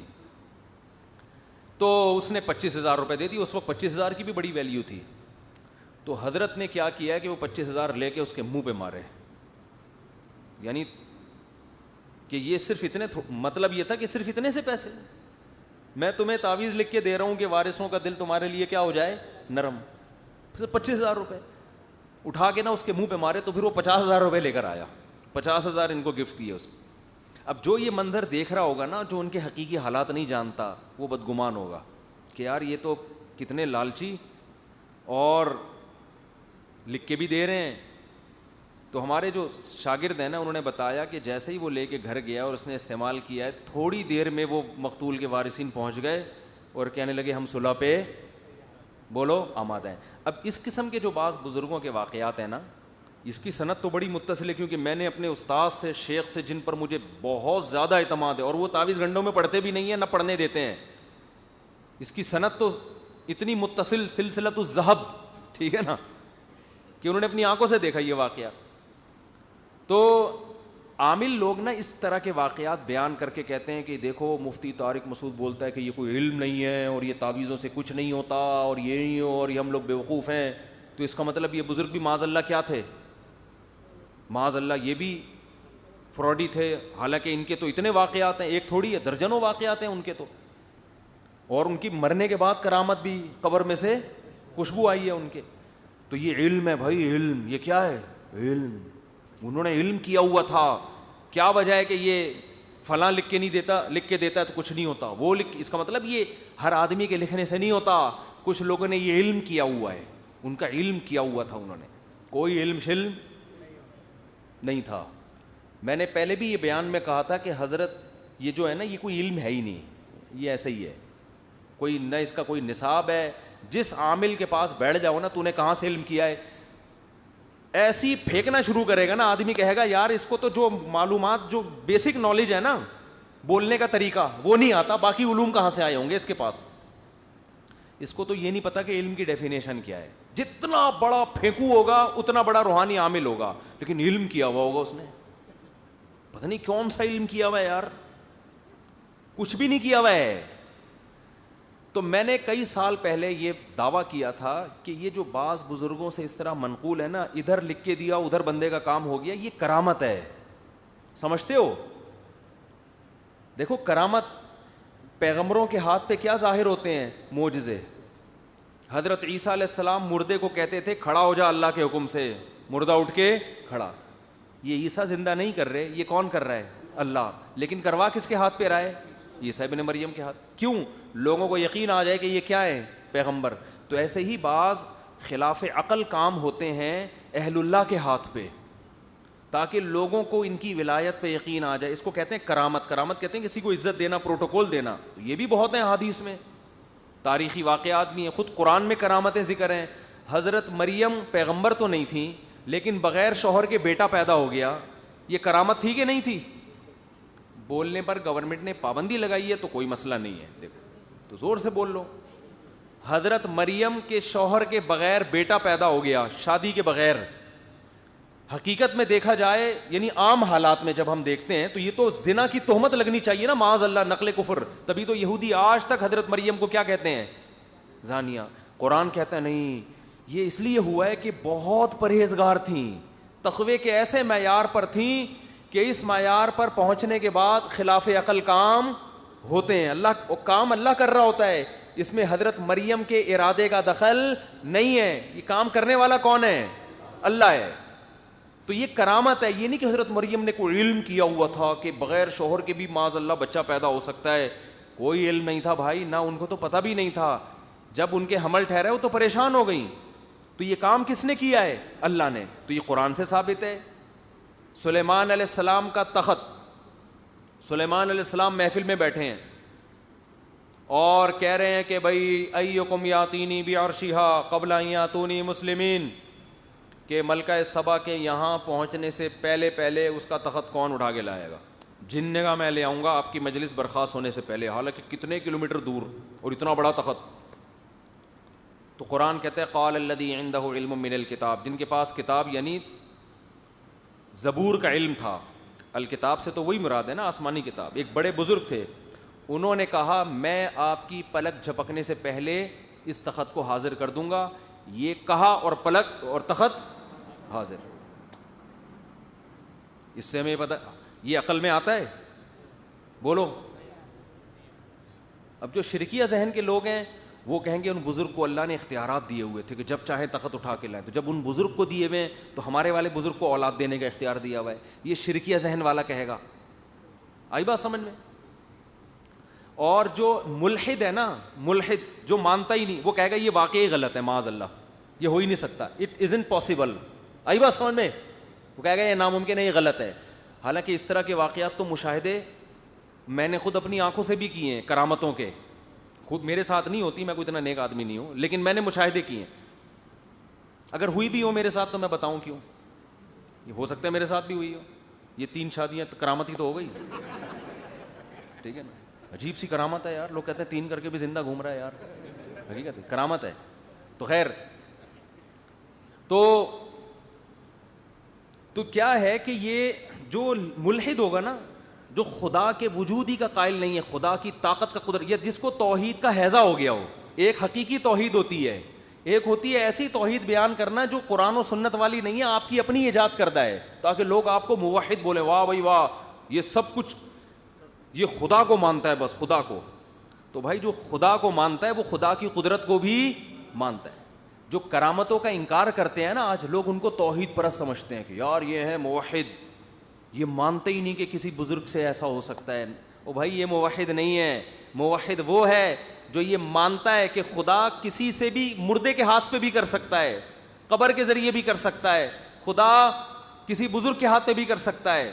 جب خدا کر رہا ہے تو اس کو کیا اس سے غرض ہے کہ یہ مردہ ہے کہ یہ زندہ ہے, تو یہ انسان ہے یا یہ حیوان ہے یا یہ فرشتہ ہے یا کیا ہے, کر کون رہا ہے؟ خدا. تو اس میں اس بزرگ کا اپنا ارادے کا دخل نہیں ہوتا, کرنے والا کون ہوتا ہے؟ اللہ کر رہا ہوتا ہے. جیسے حضرت مریم کو بغیر شوہر کے بیٹا پیدا ہو گیا ان کے, اب حضرت مریم تو کہہ رہی ہیں اللہ کی طرف سے ہوا ہے, یہودی کیا کہہ رہے ہیں, نا نا نا نا یہ نہیں ہو سکتا بھائی, معاذ اللہ تم نے کیا کیا ہے, زنا. دوسری کرامت کیا ہوئی, بچہ ماں کی گود میں بول رہا ہے کہ میں اللہ کا بندہ ہوں. تو سلیمان علیہ السلام کے وہ جو محل میں ان بزرگ نے کہا کہ میں پلک جھپکنے سے پہلے لے آؤں گا, فوراً حاضر. توحید پرس یہ لفظ سن کے فوراً کیا کہتا ہے, سبحان اللہ. یہ کس کی قدرت ہے؟ اللہ کی. لیکن جس کو توحید کا لیبل لگا کے نا امت کو شرک کے فتوے جس نے لگانے ہوں, وہ سبحان اللہ نہیں کہے گا. آج فضائل اعمال میں کرامتیں لکھی ہوئی ہیں نا, تو جب توحید والی ذہنیت سے آپ وہ کرامتیں سنو گے, آپ بولو گے سبحان اللہ یار, اللہ کیا کیا کر رہا ہے اپنے بندوں کے ہاتھ پہ. لیکن اگر آپ نے شرک کی اینک لگائی ہوئی, آپ کو ہر چیز سے شرک کی بو آتی ہے اور آپ ہر چیز میں غلط تعویل ہی کرتے ہو, تو آپ کہتے ہو یہ فضائل اعمال شرک سے بھری ہوئی ہے. حالانکہ فضائل اعمال کی کرامتیں توحید سے بھری ہوئی ہیں. نہیں آ رہی بات سمجھ میں؟ توحید پرست آدمی ایسے واقعے کی تصدیق کر دے گا بشرطے کہ مستند ذرائع سے ہو. ایسا نہیں کہ کوئی بھی اٹھ کے بیٹری چارج کر رہا ہو بیٹھ کے, کچھ بھی پھینک رہا ہو بیٹھ کے. آپ کو جیسے بہت سے جھوٹے قصے مشہور ہیں. کرامت میں یہ ہے کہ سند کیا ہونی چاہیے, مضبوط, ورنہ جھوٹی کرامتیں بھی بہت ہیں, تو جھوٹی کو سچی سے مکس نہ کریں. ورنہ آج ہر بدعتی کے ہاتھ میں کچھ نہ کچھ ہو رہا ہوتا ہے. وہ حضرت جی نے یوں ٹنڈ پہ ہاتھ رکھا بال نکلا ہے, وہ ٹنڈ پہ ہاتھ رکھ کے بال نہیں نکلے ہوتے, وہ تو تیل ایسا لگا لیا ہوتا ہے اس نے, یا کوئی کچھ کھا لیا ہوتا ہے. تو جھوٹ بھی اس میں بہت ہے, زیادہ تر تو جھوٹے قصے ہی ہیں. لیکن ان جھوٹے قصوں کی نفی میں بعض لوگ جو قرآن و سنت کو نہیں جانتے, لیبل لگاتے ہیں قرآن و سنت کا, وہ ان جھوٹے قصوں کے ضمن میں سچے قصوں کا بھی صرف اس بیس پہ انکار کرتے ہیں کہ یہ ممکن نہیں ہے, اور بعض اس بیس پہ انکار کرتے ہیں کہ اگر یہ تمہارے کسی بزرگ سے ہو سکتا ہے تو صحابہ سے کیوں نہیں ہوا. تو میں ان سے سوال کرتا ہوں کہ سلیمان علیہ السلام کا تخت ان کا ایک امتی اٹھا کے لا رہا ہے, سلیمان علیہ السلام کیوں نہیں لے کر آ گئے؟ خود لا سکتے تو بولتے کہ کون لے کر آئے گا. تو کرامت کا صادر ہونا اس کی علامت نہیں ہے کہ جس سے کرامت صادر ہو رہی ہے وہ کم درجے کا ہے, جس سے صادر ہو رہی ہے اس کا مقام زیادہ, جس سے کرامت صادر نہیں ہو رہی اس کا مقام کم. عین ممکن ہے کم درجے کے ولی پہ ہاتھ پہ کرامتیں ہوں, جو زیادہ اچھا ولی ہے اس کے ہاتھ پہ کرامتیں نہ ہو. تو یہ اس کی علامت نہیں ہے کہ جس شہید کے خون سے خوشبو آ رہی ہے وہ زیادہ اعلی درجے کا شہید تھا. بھئی یہ اللہ کی مرضی جس کے ہاتھ پہ ظاہر کر دے, یہ اللہ کی مرضی. تو اس میں ہمیں گہرائی میں جانے کی, باریکی میں جانے کی ضرورت نہیں ہے. ہاں جب کسی شہید کے خون سے آ رہی ہے ہم سبحان اللہ کہیں گے کہ یہ کس کی قدرت ہے, اللہ کی. یہ شہید کی تھوڑی قدرت ہے, اللہ کی قدرت ہے. تبھی جیسے ہی سلیمان علیہ السلام کے دربار میں موجود آدمی جو بزرگ جو تھے, وہ جیسے ہی تخت لے کر آئے ہیں, دیکھو انہوں نے کیا کہا تھا کہ میں پلک جھپکنے سے پہلے تخت اٹھا کے لے آؤں, یہ کہا اور آ گیا. تو سلیمان علیہ السلام کو چاہیے تھا اٹھ کے گلے ملتے ان بزرگ سے, زندہ باد یار, تو ہے بندہ ہے بھائی, تیرا مجھ پر احسان ہے. لیکن سلیمان علیہ السلام نے کیا فرمایا, فلما رآہ مستقرا عندہ, جیسے ہی ابھی پلک جھپکی نہیں ہے دیکھا, اس بندے نے کہا اور آ گیا, قال ھذا من فضل ربی, یہ میرے رب کا فضل ہے. کیا مطلب, یہ بھائی تیرا کمال نہیں ہے, کرنے والا کون ہے؟ اللہ کر رہا ہے. لیکن اللہ اگر تیرے ہاتھ پہ کر رہا ہے, اس کے ہاتھ پہ نہیں کر رہا, تو یہ تیری فضیلت کی بہرحال دلیل ہے. بہت مشکل ہے بات سمجھانا, نہیں سمجھانا بھی بہت مشکل ہے. میں یہ چھوڑ رہا تھا یہ جملہ, اس لیے میں نے درمیان میں لا کے جب نہیں لگایا تو غلط جگہ نہیں لگ گیا. وہ بہت مشکل ہے بات سمجھانا. تو یہ اس کی علامت تو ہے نا کہ باقیوں پہ جن سے جو کام نہیں ہو رہا ون سے ہو گیا. وہی کہتے ہیں نا, جن سے بچے ایسی زبان بول رہے ہوتے ہیں, ونوں نے بولا ہے, کہتے ہیں نا, جن نے تو نہیں بولا. ایک صاحب مجھے کہنے لگے جب آپ وہاں جائیں گے وب میں بھی آؤں گا. میں نے کہا یہ وب کیا ہے بھائی؟ کہ یہ وب بھی نکالا ہوا ہے لوگوں نے, تو ون بھی نکالا ہوا ہے. تو جن سے نہیں ہوا ون سے ہو گیا. لیکن سلیمان علیہ السلام کہہ رہے ہیں یہ کس کا فضل ہے؟ اللہ کا. لیکن اس کے ہاتھ پہ کرامت کا ظاہر ہونا بہرحال اس کی بھی فضیلت ہے کہ سلیمان علیہ السلام کے دربار میں ایسے تگڑے تگڑے اولیاء کرام موجود ہیں. بات آ رہی ہے؟ اب سمجھو میں نے کئی سال پہلے یہ دعویٰ کیا تھا کہ حضرت مولانا موسیٰ روحانی بازی رحمۃ اللہ علیہ عامل نہیں تھے, نہ انہوں نے کوئی اس طرح کی علم کیے ہوئے تھے. یہ جو تعویذ کا اثر اگر ہو رہا تھا یہ ان کی کرامت ہے, اس کا عامل بننے سے کوئی تعلق نہیں ہے. اللہ نے ان کے ہاتھ پہ اس طرح کرامت ظاہر کی کہ پرچی میں کسی کو بسم اللہ لکھ کے دے دی اور کہا پانی میں گھول کے پی جا, بس اس میں اللہ نے کیا کر دی؟ جان ڈال دی. تو ہوتا ہے یہ. اب لوگ کہتے ہیں یہ کیسے ممکن؟ بھائی آپ کے ہاں بزرگ مارکیٹ سے شارٹ ہیں, جن کے ہاں بزرگ ہوتے ہیں ان کے ہاں ہوتا ہے. بہت سے لوگوں کے بزرگ ہیں ہی نہیں, ٹھیک ہے نا, تو ان کو کبھی نظر ہی نہیں آیا یہ. تو جن کے ہاں ہوتے ہیں, میں اپنے شیخ کی کرامت جانتا ہوں, لیکن میں ان کرامتوں کے واقعات آپ نے دیکھا ہوگا اکثر بیان نہیں کرتا. وجہ اس کی ہے کہ کرامت شریعت نہیں ہے, اور ان کرامتوں کو زیادہ بیان کرنے سے لوگوں کے گمراہ ہونے کا بھی خطرہ ہوتا ہے, کیونکہ بعض دفعہ شیطانی تصرفات ہوتے ہیں, لوگ اس کو کیا سمجھ رہے ہوتے ہیں؟ کرامت. وہ ہے نا, وہ لوہا نکال رہا ہے, اندر سے کیلے نکال رہا ہے, پتہ نہیں کیا کیا کر رہا ہے, یہ شیطانی تصرفات ہیں. اس لیے کہ کرامت کے لیے سب سے پہلے ضروری ہے انسان شریعت کو فالو کرتا ہو. جو شریعت ہی کو فالو نہیں کر رہا اس کے ہاتھ پہ کرامتیں تھوڑی ہوں گی, اس کے ساتھ تو شیاطین ہوتے ہیں, وہ کچھ شعبدے دکھا رہے ہوتے ہیں بیٹھ کے. تو اس لیے ہم زیادہ ان واقعات کو, میرے اپنے شیخ کی کچھ کرامتیں تھیں, ہم ان کو زیادہ بیان نہیں کرتے, اس لیے کہ اصل کیا ہے بھائی؟ شریعت ہے.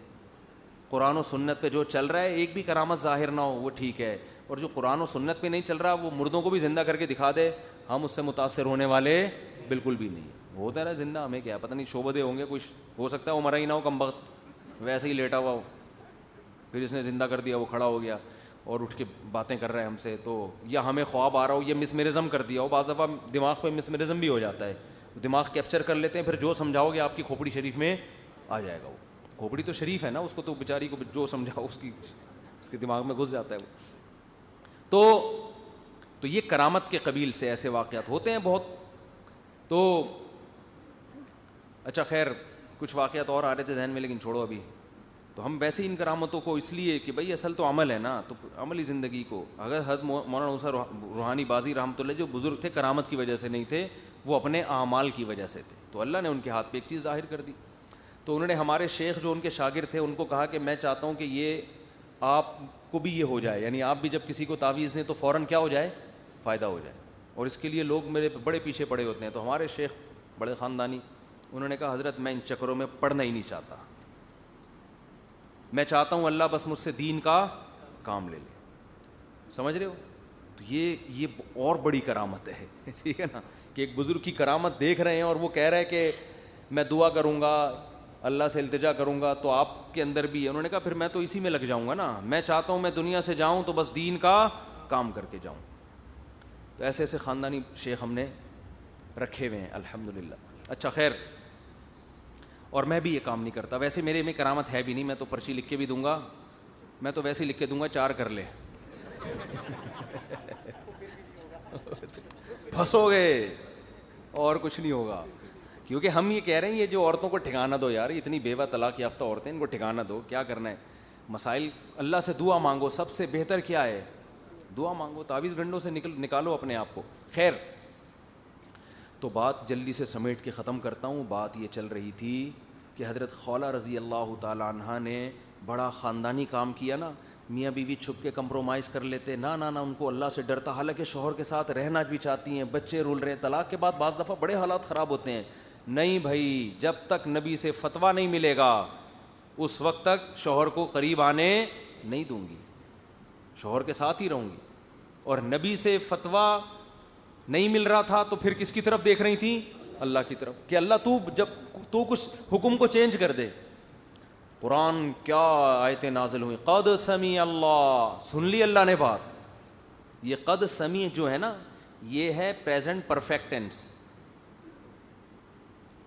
جب ہم کہتے ہیں نا آئی ہیو ڈن, میں یہ کام کر چکا ہوں, یہ وہ ہو گیا, ٹھیک ہے نا, ایسے موقع پہ کہتے ہیں نا. اللہ فرماتے ہیں قد سمیع اللہ, اللہ نے سن لی بات. کیا مطلب؟ اب رزلٹ آ گیا ہے بس. قول التی تجادلک فی زوجہا، اس خاتون کی بات جو اے نبی آپ سے اللہ کے بارے، اپنے شوہر کے بارے میں جھگڑ رہی تھی. وتشتکی الی اللہ، اور شکایت کس سے کر رہی تھی؟ اللہ سے، کہ اللہ تو کچھ حکم تبدیل کر دے. پھر اللہ نے آیتیں نازل کیں. تو یہ اتنا بڑا مقام حضرت خولا کو ملا. دیکھو نبی پر وہی دو طرح سے آتی تھی، قرآن والی اور ایک حدیث والی. حدیث والی وہی وہ ہے جو پیغام اللہ کا ہے مگر الفاظ کس کے ہیں؟ نبی کے. حدیثیں بھی تو وہی ہیں نا. اور ایک وہی قرآن والی ہے جس میں الفاظ بھی کس کے ہیں؟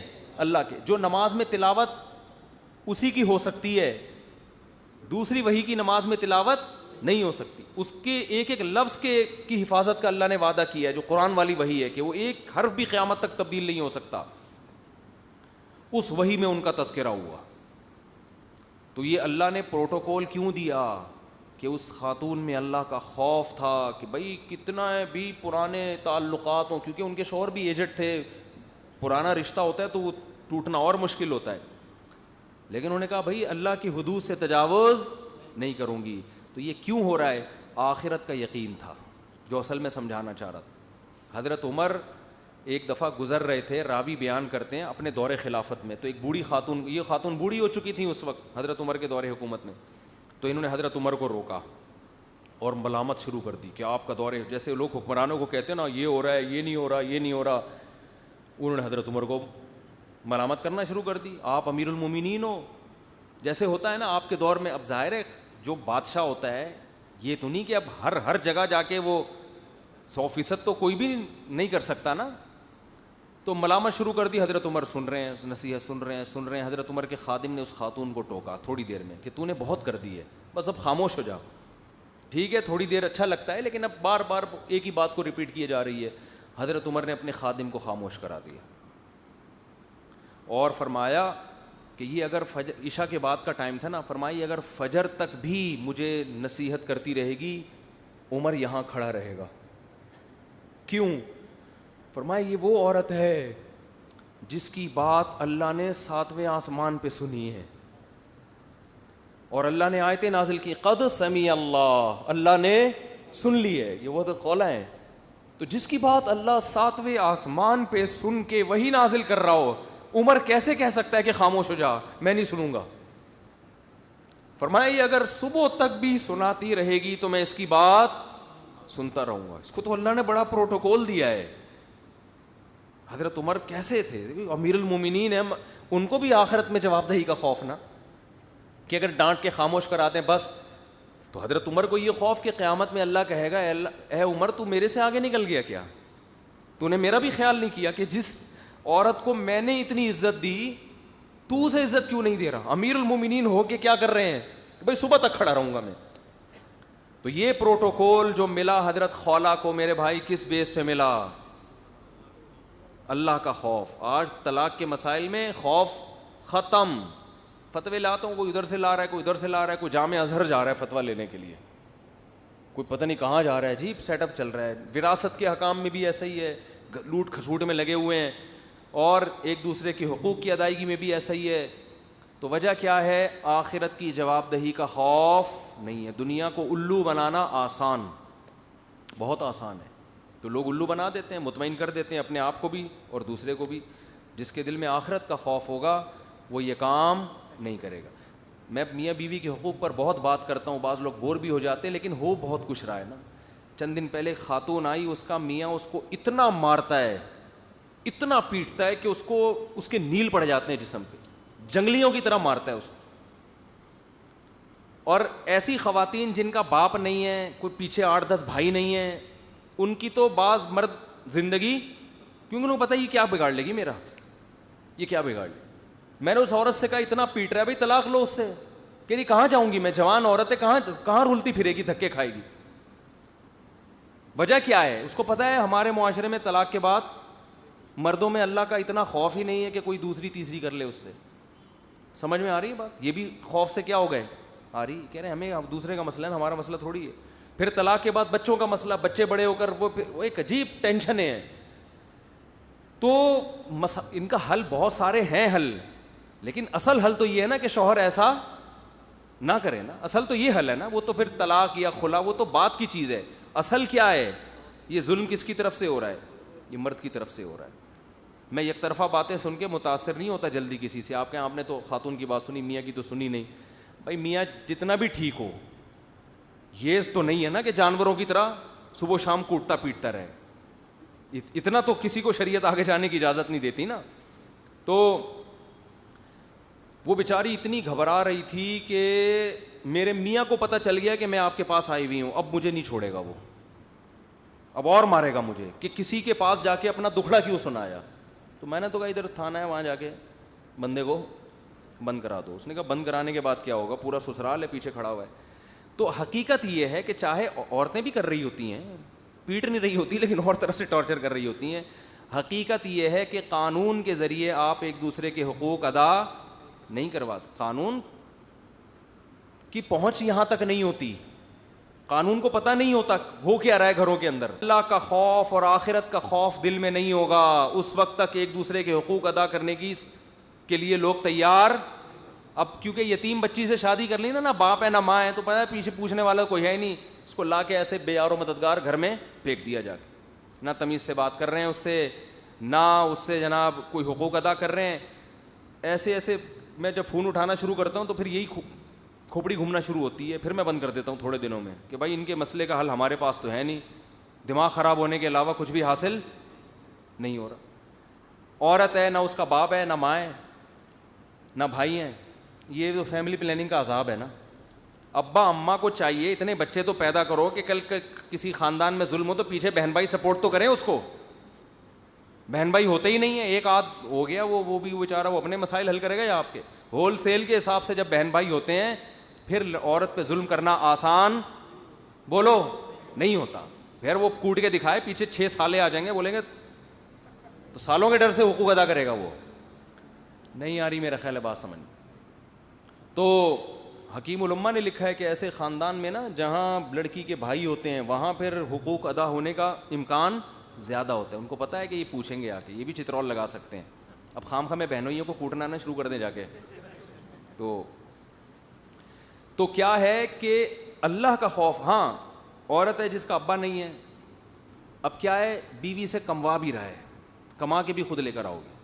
اب وہ بچوں کی وجہ سے مجبور ہو جاتی ہے کہ میں ان بچوں کو لے کے کہاں گھوموں گی. بچوں کی وجہ سے کوئی شادی بھی نہیں کرے گا. جو مالدار گھرانے ہیں نا وہ تو سروائیو کر جاتے ہیں, کوئی بات نہیں, اپنے گھر بٹھا لیا, کوئی غریب گھروں کے مسائل بہت خطرناک ہیں. آپ کہہ سکتے ہیں بھائی کوئی بات نہیں, گھر آ کے ابا کے گھر کھائے نا. وہ ابا کہہ رہے ہیں میرے پاس کھانے کو روٹی نہیں ہے, یا ابا ہے ہی نہیں. اکثر تو ان کے ساتھ ہوتا ہے جن کے ابا ہی نہیں ہے.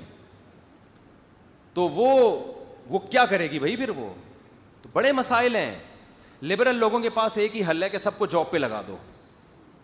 سب کو کیا کر دو, جاب پہ. جب آپ نے سب کو لگا دیا نا تو یہ خاندانی نظام تو ہو جائے گا آہستہ آہستہ تباہ. تو کھانے پینے کا تو انتظام ہو جائے گا, پھر حلال حرام کا فرق بولو ختم. تو چونکہ آپ کی نظر میں یہ کوئی مسئلہ ہی نہیں ہے کہ آپ کی نظر میں کوئی سیاستدان ہوٹل میں کچھ کرتا ہوا پکڑا جائے تو کوئی بات نہیں, یہ ان کا نجی معاملہ ہے. آپ ان چیزوں کو اچھا یہ جو ابھی واقعہ ہوا ہے نا ماضی میں, ہوٹل میں کوئی سیاستدان کچھ قابل اعتراض حالت میں پکڑے گئے ہیں.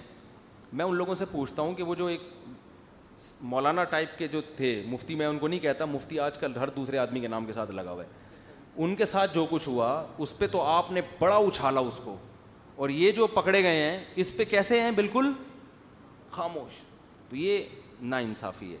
دوسری بات یہ کہ جب بھی ایسی کوئی ویڈیو کسی کی لیک ہوا کرے تو جو کرنے والا ہے اس کو تو ملامت کرو, لیکن جنہوں نے خفیہ کیمرے لگائے ہوئے ہیں نا وہ بھی قابل ملامت ہیں. ہوٹل پہ جب کوئی آدمی جاتا ہے چاہے وہ زنا ہی کر رہا ہو تو شریعت میں کسی کے جرم کو چھپانے کا حکم ہے, اس کو شائع کرنے کی اجازت نہیں ہے. اب جس نے بھی ہوٹل لیا ہوگا اس نے ہوٹل والے پر اعتماد کیا ہے کہ میں یہاں آرام سے رہوں گا. ہوٹل والے کو کس نے اجازت دی ہے کہ وہاں کیمرہ لگا کے لوگوں کی پرائیویسی میں جو ہے وہ مطلع ہو. عبداللہ بن مسعود رضی اللہ تعالیٰ عنہ کے پاس 4 آدمی آئے, انہوں نے کہا کہ ہم نے فلاں کو زنا کرتے ہوئے دیکھا ہے. انہوں نے حکم دیا اس کو زانی کو کوڑے لگائے جائیں, لیکن آپ نے ان گواہوں کو بھی ملامت کی.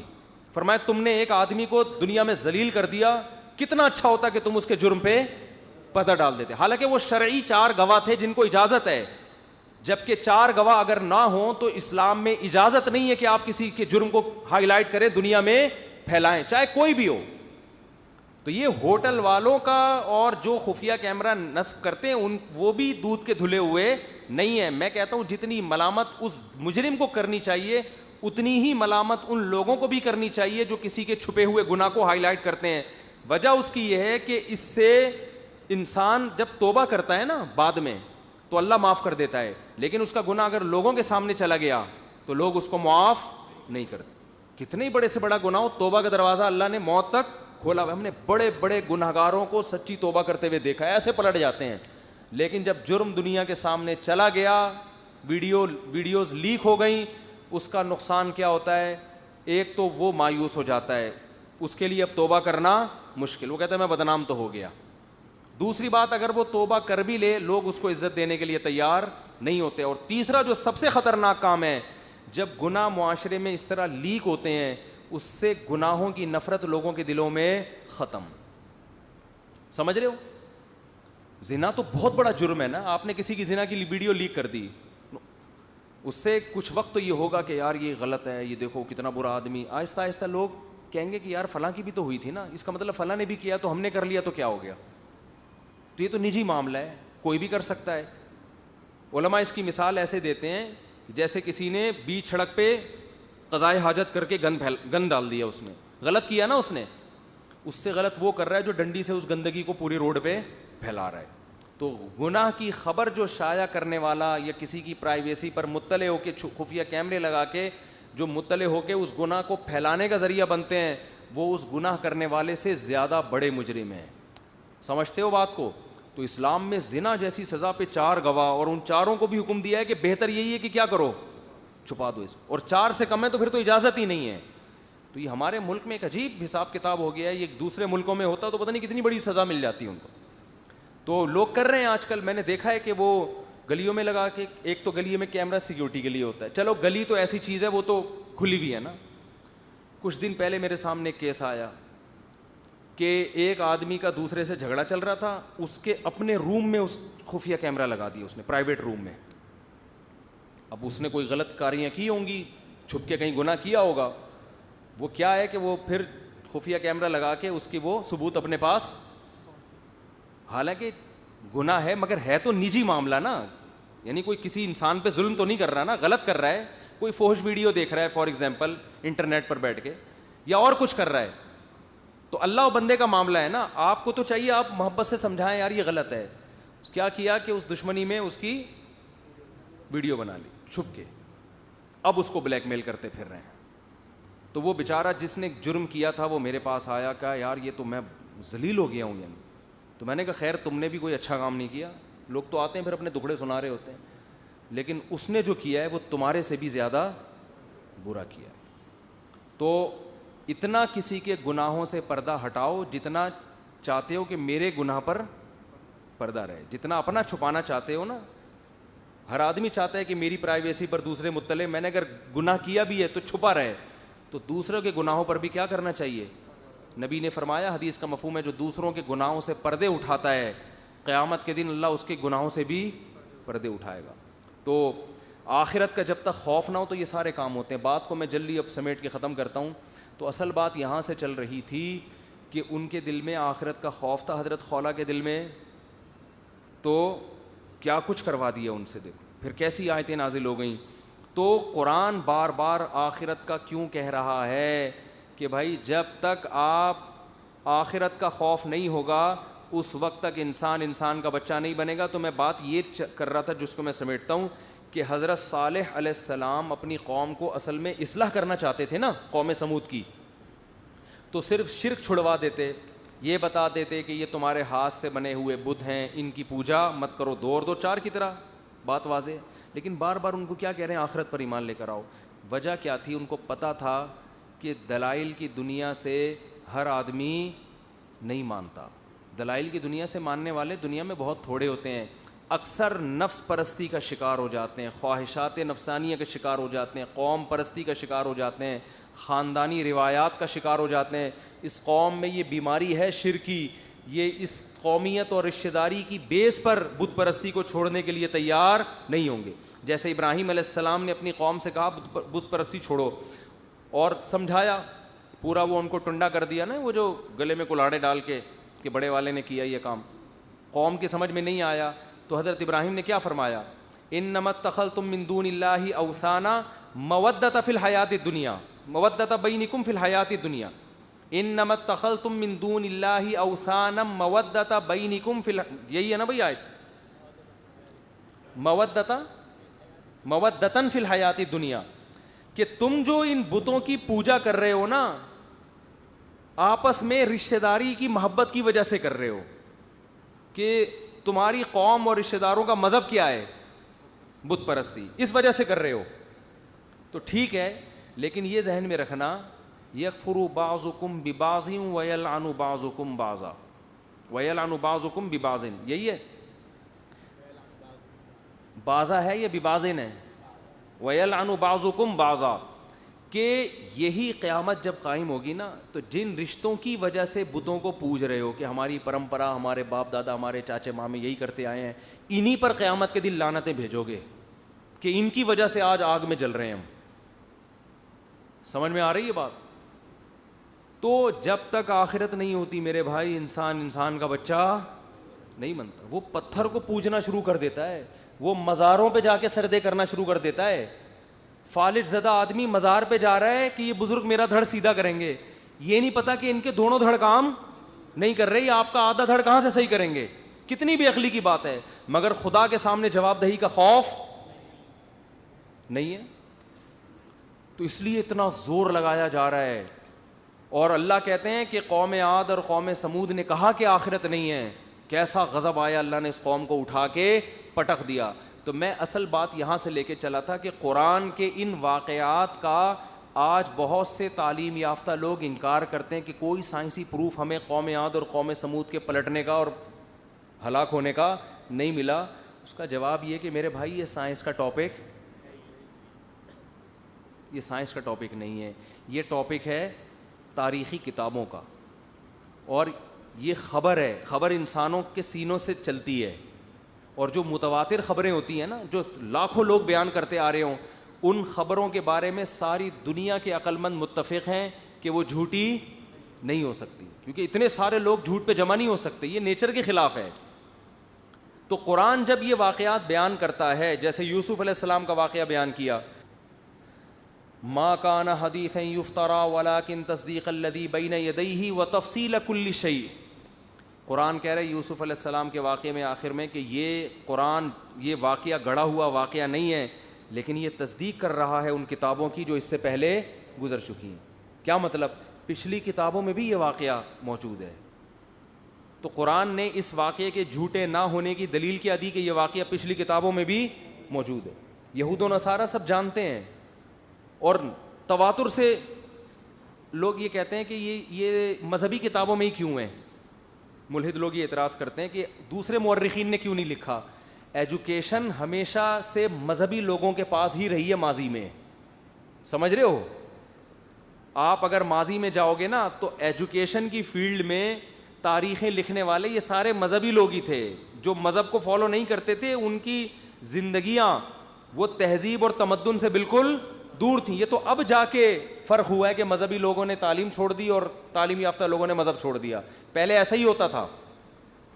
تو یہ صدیوں سے یہ واقعات نقل در نقل ہوتے چلے آ رہے ہیں, اور قوم عاد اور قوم سمود کے کھنڈرات موجود ہیں. اللہ فرماتے تم ان کھنڈرات کے قریب سے گزرتے ہو, اور کیا ثبوت تمہیں چاہیے اس کے. تو قرآن ان واقعات کو بیان کرتا ہے جو پہلے سے لوگوں میں مانوس تھے. وجہ کیا ہے؟ اگر قرآن کوئی نیا واقعہ لے کر آتا جس سے لوگ پہلے سے مانوس نہیں تھے تو پھر اس واقعے کو ثابت کرنا ایک نیا کام ہوتا, پھر اس واقعے سے جو سبق مل رہے ہیں وہ ایک الگ کام ہوتا. اس لیے قرآن کے واقعات وہی ہیں جو یہود و نصارہ نے بیان کیے ہیں. البتہ یہود و نصارہ یہ الزام لگاتے ہیں کہ یہ نبی کا معجزہ نہیں ہے, بلکہ یہ ہماری کتابوں سے معاذ اللہ چوری کی ہے, معاذ اللہ. تو قرآن اس کا بھی جواب دیتا ہے کہ محمد صلی اللہ علیہ وسلم تو 13 سال مکہ میں رہے ہیں, زیادہ تر واقعات تو یہ مکہ میں سنائے گئے ہیں. وہاں تو آپ کا نہ یہودیوں سے کوئی واسطہ اور نہ عیسائیوں سے, اور نہ لکھنا جانتے نہ پڑھنا جانتے. تو اس 13 سال میں کون ان کو سکھا کر گیا ہے؟ اس کا نام بتاؤ بھائی. تو کوئی ایسا شخص نہیں تھا جس پر مشرکین مکہ نے الزام لگاؤ یہ والا بتاتا. ایک پہ الزام لگاتا لیکن وہ عجمی تھا کہ یہ باہر سے آتا ہے. تو قرآن نے کہا لسان الذی یلحدون الیہ اعجمی وہذا لسان عربی مبین. جس کی طرف تم نسبت کرتے ہو وہ عجمی ہے, اس کو عربی نہیں آتی, اور یہ جو کلام ہے یہ ٹوٹلی کس میں ہے؟ عربی میں. اور نبی صلی اللہ علیہ وسلم عربی کے علاوہ کوئی زبان نہیں جانتے تھے. اور اگر فرض کر لو, ایک مثال دے کے بات ختم کرتا ہوں, فرض کر لو یہ قرآن نے تورات اور انجیل سے معاذ اللہ نقل کفر چوری کی ہیں یہ واقعات, کہ قوم عاد کو ذبح کر دیا, قوم سمود کو, اور یوسف علیہ السلام کے واقعہ فرض کر لو وہاں سے لیے ہیں, تو انہوں نے کہاں سے لیے ہیں؟ آئی بات سمجھ؟ تو واقعات تو صحیح ہونا ثابت ہو گیا نا. ان واقعات کو یہودی بھی درست مانتا ہے اور عیسائی بھی درست مانتا ہے. اور دنیا میں یہودی, عیسائی اور مسلمانوں کی آبادی باقی تمام آبادیوں سے بہت زیادہ ہے. اگر ملائے دیکھا جائے نا, اتنی بڑی آبادی, لاکھوں کروڑوں ایک دوسرے سے نقل کرتے چلے آ رہے ہیں, اس سے زیادہ اوتھینٹک تاریخ کوئی ہو نہیں سکتی. یہ وہ واقعات ہیں جن کی صداقت پر اتنے انسان اور اتنے مورخین جمع ہوئے ہیں کہ اتنے واقعات اور ماضی کے کسی واقعے پر اتنے لوگ جمع نہیں ہوئے. تو اگر آپ ان واقعات کی حقیقت کا انکار کر دو گے تو آپ کو کسی تاریخی واقعے کی پھر صحت پر یقین نہیں ہوگا. تو اس لیے قرآن بیان کر رہا ہے بھائی آخرت کا انکار معمولی جرم بولو نہیں ہے.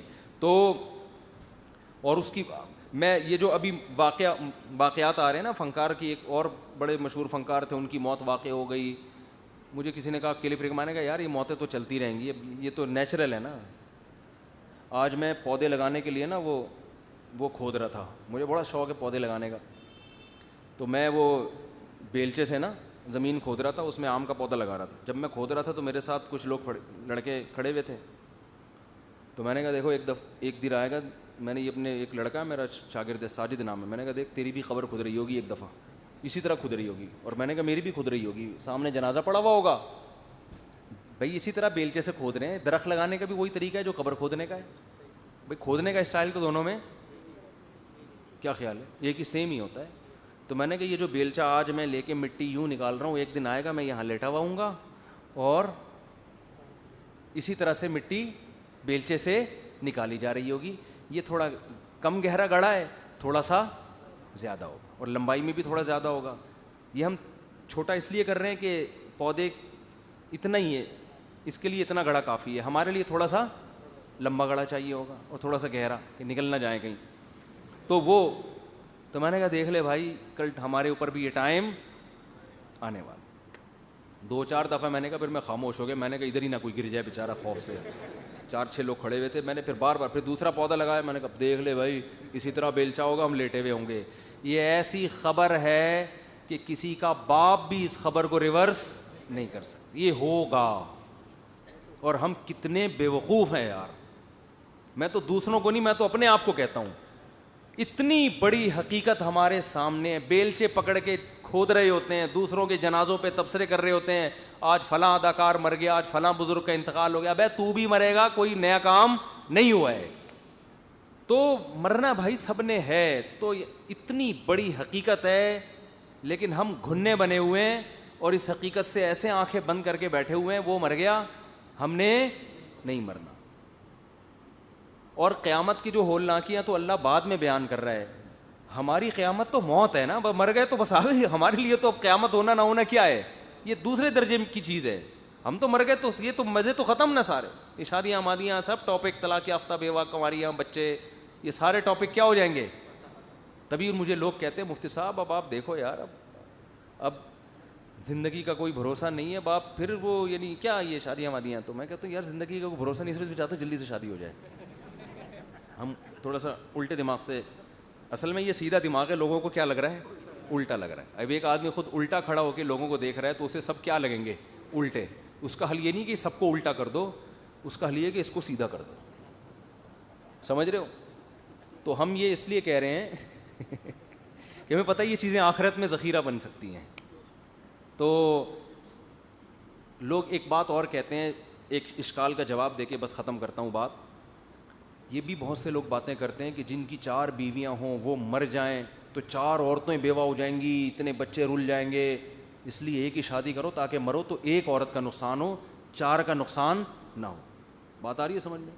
اس کا جواب یہ ہے کہ ایک آدمی کی 4 ہوں اور وہ مر جائے تو 4 کا نقصان اس لیے نہیں ہوگا کہ یہ مرا کیوں, اس لیے ہوگا کہ معاشرے میں تعدد زوجات کا رواج نہیں ہے. ایک ہی آدمی تھا جس کو 4 کا شوق تھا, اس کے علاوہ کسی کو شوق نہیں ہے. سمجھ میں آئی بات؟ اگر باقیوں کو بھی ہوتا تو ایک مرتا تو ان بیوہ طلاق یافتہ عورتوں سے دوسرے لوگ شادی کرتے. تو مرنے سے اسلامی معاشرے میں کبھی بھی کوئی عورت کے لیے مسئلہ کھڑا نہیں ہوا ہے. یہ ہمارے معاشرے میں اس لیے ہو رہا ہے کہ ایک آدمی اگر 4 کی بھی بالفرض لاہور میں کسی نے 4 کر لی, انا للہ ہو گیا اس کا, تو اس کی 4 جوان عورتیں جو برباد ہوں گی وہ اس لیے نہیں کہ اس کا انا للہ ہوا ہے, وہ اس لیے کہ معاشرے میں بیوہ عورتوں سے نکاح کا رواج ہے ہی نہیں. حضرت جعفر طیار جوان تھے بالکل, 4 بیویاں تھیں, غزوہ موتا میں شہید ہو گئے تو 4 جوان عورتیں بیوہ ہوئی نا, تو نبی نے یہ نہیں کہا کہ آج سے 4 شادیوں پر ہم پابندی لگا رہے ہیں کہ بھئی یہ تو ایک بیوی ہوتی تو ایک بیوہ ہو جاتی, چلو برداشت کریے, تو 4 عورتوں کا گھر اجڑ گیا. نبی نے کیا یہ نہیں کہا, بلکہ نبی کو معلوم تھا کہ معاشرے میں صحابہ کو میں اپنے عمل سے بتا چکا ہوں کہ زیادہ نکاح کرنے چاہیے. یہی وجہ ہے کہ حضرت جعفر طیار کی 4 بیویوں کو دوبارہ شوہر کی نعمت ملنے میں کوئی ذرا سی بھی ٹینشن نہیں ہوئی ہے. بڑے بڑے سرداروں کے عربوں کے رشتے آئے ہیں. حضرت ابو بکر نے نکاح کا پیغام بھیجا, حضرت علی نے نکاح کا پیغام بھیجا, اور پتہ نہیں کتنے صحابہ نے, کیونکہ حضرت ابو بکر پہلے سے میرڈ تھے, ان کو پتا تھا ایک نہیں اس کے بعد بھی ہو سکتی ہے, یہاں کرو دوسری. اور ان کے لیے سوکن کو برداشت کرنا بھی آسان تھا کیونکہ پہلے سے وہ سوکن والی لائف بولو نا گزار نہیں تھی, تو ان کے لیے آسان تھا. ابو بکر نے کر لی ان سے, حضرت علی کے رشتے کو انہوں نے مسترد کر دیا. پھر جب بعد میں حضرت ابو بکر کا انتقال ہوا ہے تو حضرت علی نے دوبارہ پیغام بھیجا, اس دفعہ انہوں نے حضرت علی سے کر لی. تو یہ ہمارے معاشرے کی ٹینشن ہے کہ 4 کسی کی ہوں, مر جائے تو ان کا کیا ہوگا. تو اس کا حل یہ نہیں ہے کہ 4 نہ کرو, نہ یہ حل ہے کہ مرنے ہی نہ دو. مرے گا تو 4 والا بھی مرے گا, 1 والا بھی مرے گا, 2 والا بھی مرے گا. موت کا تو کوئی بھروسہ نہیں ہے, کون کسی بھی ٹائم پہ کوئی بھی جا سکتا ہے. اور ضروری نہیں ہے کہ 80 سال میں جا کے مریں, آپ جوانی میں بھی بیٹھے بیٹھے لیٹ سکتے ہیں. میں نے ایسے واقعات دیکھے, ادھر کھانا کھایا لیٹ گئے, ہم سمجھے شاید قیلولہ فرما رہے ہیں. میرے خاندان میں نہیں ہوا, کسی اور کا واقعہ بتا. گھر والے سمجھے کہ شاید پتہ چلو جی یہ تو انا للہ ہی ہو گیا ان کا, کیونکہ جوانی میں جو اٹیک ہوتا ہے وہ تو پہلا اٹیک ہی مار دیتا ہے آدمی کو. تو بھائی انا للہ کے اتنے چانسز ہیں نا ہر آدمی کے, پوری دنیا میں بھی چانسز ہیں, اور پاکستان میں اور زیادہ, اور کراچی میں اور بھی زیادہ. کراچی میں تو اتنے زیادہ, ہر کھمبا کہہ رہا ہوتا ہے کہ مار دوں گا میں تجھے.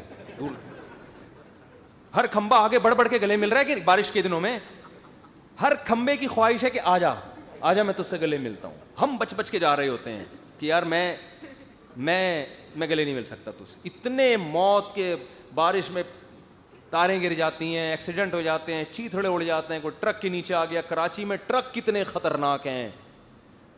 چند سال پہلے ایک واقعہ ہوا تھا, یہ نہیں کرینے جا رہی ہوتی, یہ جو جا رہا ہوتا ہے بالکل ہی وہ بچھو کی طرح نہیں آگے ڈنگ, کیا اس کو کرین ہوتی ہے ایک بڑی خطرناک. ایک لڑکا ہیلمٹ پہن کے بائک پہ جا رہا ہے, وہ کرین کا نا تھوڑا سا وہ اس کے سر پہ لگا, کھوپڑی اتر کے بیچارے کی دور جا کے گری ہے. کتنے حادثے ہیں یار. تو بائکوں پہ حادثے, گاڑیوں میں حادثے, جتنا بھی بچو. جہاز گر جاتے ہیں زمین پہ. جنید جمشید کو کسی نے کہا, کوئی خواب و خیال میں بھی ہوگا کہ میں وہاں سے آ رہا ہوں تو ابھی میرا جہاز گرے گا. تو بھائی موت کے اتنے ذرائع ہیں کہ نہیں لڑ سکتے. آپ موت سے بچنے کی تدبیریں کریں, شریعت کا حکم ہے, تیار ہر وقت رہیں. جب بھی کدال لے کے کھودا کریں نا, کوئی بولے بیٹا تو بھی کھدے گا ایک دن, بتا دوں میں. تو زیادہ دنیا سے دل لگانے کی بالکل بھی ضرورت نہیں ہے. عیاش آدمی بہت ٹینشن میں مرتا ہے دنیا سے جاتا ہے, وہ چھوڑنے کا دل نہیں چاہ رہا ہوتا. جس نے اللہ سے لو لگائی ہوئی ہے, نماز میں دل لگایا ہوا ہے, اس نے اللہ سے مانگتا رہتا ہے, اس کی موت بڑی اچھی ہوتی ہے. تو کہتا ہے یار ہم تو اسی وجہ سے تو نماز پڑھ رہے تھے, ہمیں پتہ تھا کہ ایک دن جانا ہے, تو اب آ گیا وہ ٹائم. تو موت سے نہیں لڑ سکتے بھائی, بہت ہی. تو یہ خام خواہ میں ڈپریشن ہی ہوگی اس سے. حضرت کہتے ہیں نا, حضرت موسیٰ علیہ السلام سے کسی نے پوچھا, اب پتہ نہیں یہ واقعہ مستند ہے یا نہیں, لیکن اس سے جو سبق ملتا ہے وہ بہرحال مستند ہے, کہ اگر یہ حادثات تیر ہوں اور چلانے والا اللہ ہو تو ان تیروں سے ہم کیسے بچیں. ظاہر ہے نہ تو چھپ سکتے ہیں نہ لڑ سکتے ہیں. تو انہوں نے کہا تیر چلانے والے سے دوستی کر لو. اور ہمارے پاس کوئی حل نہیں. موت سے ہم بچ نہیں سکتے, دوستی کر سکتے ہیں. یہ ایک ایسا دشمن ہے, یہ یعنی آپ کے پیچھے کوئی لگ گیا ہو اور پکڑ کے اس نے مارنا ہی ہے, تو بہتر ہے اس سے فون کر کے سلام دعا کر لو, بھائی میں خود ہی گرفتاری دے رہا ہوں تجھے, مارنا پیٹنا نہیں, دوستی کر لے میرے سے. تو موت ایک ایسی یعنی شے ہے کہ دوست بنانا چاہو تو دوست بن کے گلے ملے گی, دشمن بنانا چاہو تو آئے گی اپنے ٹائم پہ. تو دوستی کسے کہتے ہیں موت سے؟ بھئی اللہ کو راضی کر لو, کیونکہ موت کا مالک کون ہے؟ یہ تیر اللہ کے ہاتھ میں ہے. تو اللہ سے دوستی لگا لو گے تو فرشتے آئیں گے موت کے وقت, جیسے قرآن بیان کر رہا ہے, خوبصورت موت ہوگی اور خوشی ہوگی مرنے کی. اور اگر اللہ سے دوستی نہیں لگائی تو موت کے وقت بڑا خطرہ ہوگا, بہت ٹینشن ہوگی کہ میں جا کیوں رہا ہوں, میں نہیں جاؤں بس دنیا سے. تو اس لیے بھائی یہ جلدی جلدی 2-4 سوالات میں نپٹا دیتا ہوں, زیادہ وقت بہت زیادہ ہو گیا ہے. کہتے ہیں 4 سے شادیاں بھی جائز ہیں کیونکہ نبی نے کی تھی. ایسا کچھ نہیں کہتے, اہل حدیث خام خام الزام نہیں لگاؤ یار, اہل حدیث کے نظر بھی 4 شادیاں جائز ہیں, اس سے زیادہ جائز نہیں. آج کل پتہ ہے ہو کیا رہا ہے, کلپ بنانے کے لیے نا, اب کوئی آئے گا حنفی یہ کہتے ہیں کہ ویل مچھلی کھانا جائز نہیں ہے, آپ بنا دو حنفیوں کی ایسی کی تیسی, حنفیوں کی صحابہ نے تو اتنی بڑی مچھلی کھائی تھی وہ جو میدان جہاد میں. ابے پہلے حنفیوں سے تو پوچھو کہ ان کے نزدیک یہ جب مچھلی ہے تو جائز ہے, کیوں نہیں جائز ہے وہ. لیکن کلپ دیکھو ایسے وائرل ہو رہے ہیں, تو کوئی بھی کسی پہ الزام لگا کے پھر اس پہ تان و تشنی کرے, لوگ یہ نہیں دیکھتے کہ یہ الزام صحیح ہے بھی یا نہیں ہے. یہ ایسے جیسے آپ کلپ بنا دیں, مفتی طارق مسعود صاحب نے میرے 2 لاکھ روپے کھائے ہیں. کیا فرماتے ہیں علماء اس روشنی میں کہ ایک مفتی کا کسی کے 2 لاکھ روپے کھانا, اب آپ کلپ بنا دو, یہ کتنا حرام, ان کے بیانات دیکھو, کسی کا پیسہ کھانا جائز نہیں. ابے پہلے یہ تو تحقیق کر لے کہ کھائے بھی ہیں کہ نہیں کھائے ہیں, پھینکے جاؤ. تو اہل حدیث نہیں کہتے کہ 4 شادیوں سے زیادہ جائز ہے, ایسا کچھ نہیں. مفتی صاحب کلمے کا مقصد کیا ہے؟ ایک اہل حدیث, پرانی بات ہے, تقریباً 13-14 سال پرانا واقعہ ہے, اگر ٹائم ہے تو سنا دوں, ہے بڑا دلچسپ. ہمارے ایک دوست اہل حدیث, بڑے لال ٹماٹر نا, سرخ جوان آدمی. میں پنجاب میں تھا اس وقت, میرے بیان بڑے شوق سے سنتے تھے. آپ کو پتہ ہے جو میرے بیان شوق سے سنتا ہے اس میں کچھ جراثیم پیدا ہو جاتے ہیں. تو وہ آئے ایک دن مجھے کہنے لگے کہ مفتی صاحب یار دوسری شادی خواتین سے بہت معذرت, جو بیٹھی ہوئی ہیں اس بیان سن رہی ہیں, مجھے کہنے لگے مفتی صاحب یار میں بزنس کرتا ہوں, دکان ہے میری, لڑکیاں بہت آتی ہیں خریداری کے لیے, بہت ٹینشن میں ہوں میں, نظر کی حفاظت بہت مشکل ہے. یہ واقعہ میں نے اپنی کتاب میں بھی لکھا تھا, پتہ نہیں چھپا ہے کہ نہیں چھپا. تو کچھ واقعات وہ تصحیح میں جو ہے نا حذف بھی ہوئے ہیں. تو میں نے ان سے کہا اچھا, وہ میرے سامنے بیٹھ کے ہر وقت قرآن حدیث ایسے کرتے رہتے, بے تکلف تھے. کہنے لگے یار میں کیا کروں. میں نے کہا اپنی طرف سے بتاؤں یہ قرآن حدیث کی روشنی میں بتاؤں؟ کہہ رہے قرآن حدیث کی روشنی میں بتائیں. میں نے کہا اچھا, قرآن حدیث کی روشنی میں یہ ہے کہ نبی صلی اللہ علیہ وسلم نے فرمایا, بخاری مسلم کی حدیث ہے, من استطاع منکم الباءۃ فلیتزوج, جو نکاح کی طاقت رکھتے ہیں نکاح کر لے. فإنہ اغض للبصر, نکاح میں نگاہ کو جھکانے کی جتنی طاقت ہے کسی اور چیز میں نہیں. اغض کمپیریٹیو ڈگری ہے, اغض من کل شیء, سب سے زیادہ نگاہ کو جھکانے کی طاقت کس میں ہے؟ شادی میں. اور شرمگاہ کو حرام کاری سے محفوظ رکھنے کی سب سے زیادہ طاقت کس عمل میں ہے؟ نکاح میں. میں نے کہا دیکھو بزرگوں کے بیانات سننے سے بھی انسان کی نظریں جھکتی ہیں اور برائی سے بچتا ہے, تبلیغ میں 4 مہینے لگانے سے بھی یہ فائدہ ہوتا ہے, درس قرآن سننے سے بھی یہ فائدہ ہوتا ہے, تہجد پڑھنے سے بھی ہوتا ہے. لیکن حدیث کہہ رہی ہے سب سے زیادہ فائدہ نکاح کرنے سے ہوگا. نہیں آ رہی بات بھائی, کمپیئر کیا جا رہا ہے نا بھائی. آپ بد نظری کے خلاف بیانات سنیں, اس سے بھی فائدہ ہوتا ہے. کسی شیخ و مرشد جو واقعی متبع سنت اس سے بیعت ہو جائیں, اس سے بھی فائدہ ہوتا ہے. کیا خیال ہے؟ تہجد پڑھنے سے بھی ہوتا ہے, جہنم کا سوچنے سے بھی ہوتا ہے, بہت چیزوں سے ہوتا ہے. لیکن حدیث کے میں کیا ہے؟ سب سے زیادہ نگاہ کو جھکانے کی طاقت کس میں ہے؟ نکاح میں. اور میں نے کہا اس کی ایک عقلی لاجک بھی ہے بھئی, بھوک کا سب سے بہتر علاج ہے روٹی کھا لو. کیا خیال ہے؟ اب آپ بھوک لگ رہی ہے اور آپ بیانات سن رہے ہو کہ روٹی نہیں کھانے کا اتنا ثواب ہے, کب تک سنے گا بھائی آدمی.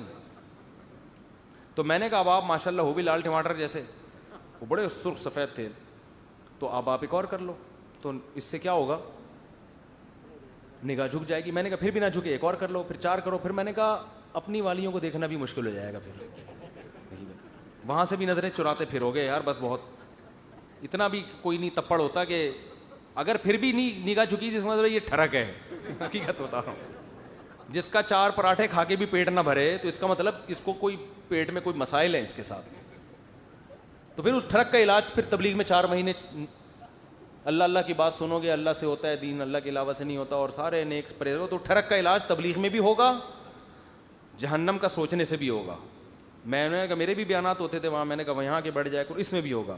لیکن یہ جو آپ میں جسمانی قوت ہے نا, یہ جو لال لال, یہ جو ایسے پھولے ہوئے تھے نا ان کے گال, وہ گوجرا والا کے تھے. وہ گوجرا والا تو صبح صبح آپ کو پتہ ہے, پتہ نہیں بھینسیں اینٹوں پہ کھڑی ہوتی ہیں وہاں پہ, سارے پائے تو وہ گوجرا والے لوگ کھا جاتے ہیں. ایک صاحب نے کہا اتنے پائے گوجرا والا میں کھائے جاتے ہیں. ہم جب گئے نا گوجرا والا, میرا کئی سال پہلے دورہ ہوا تھا بیانات کا, تو ہر جگہ پائے, ہر وقت پائے.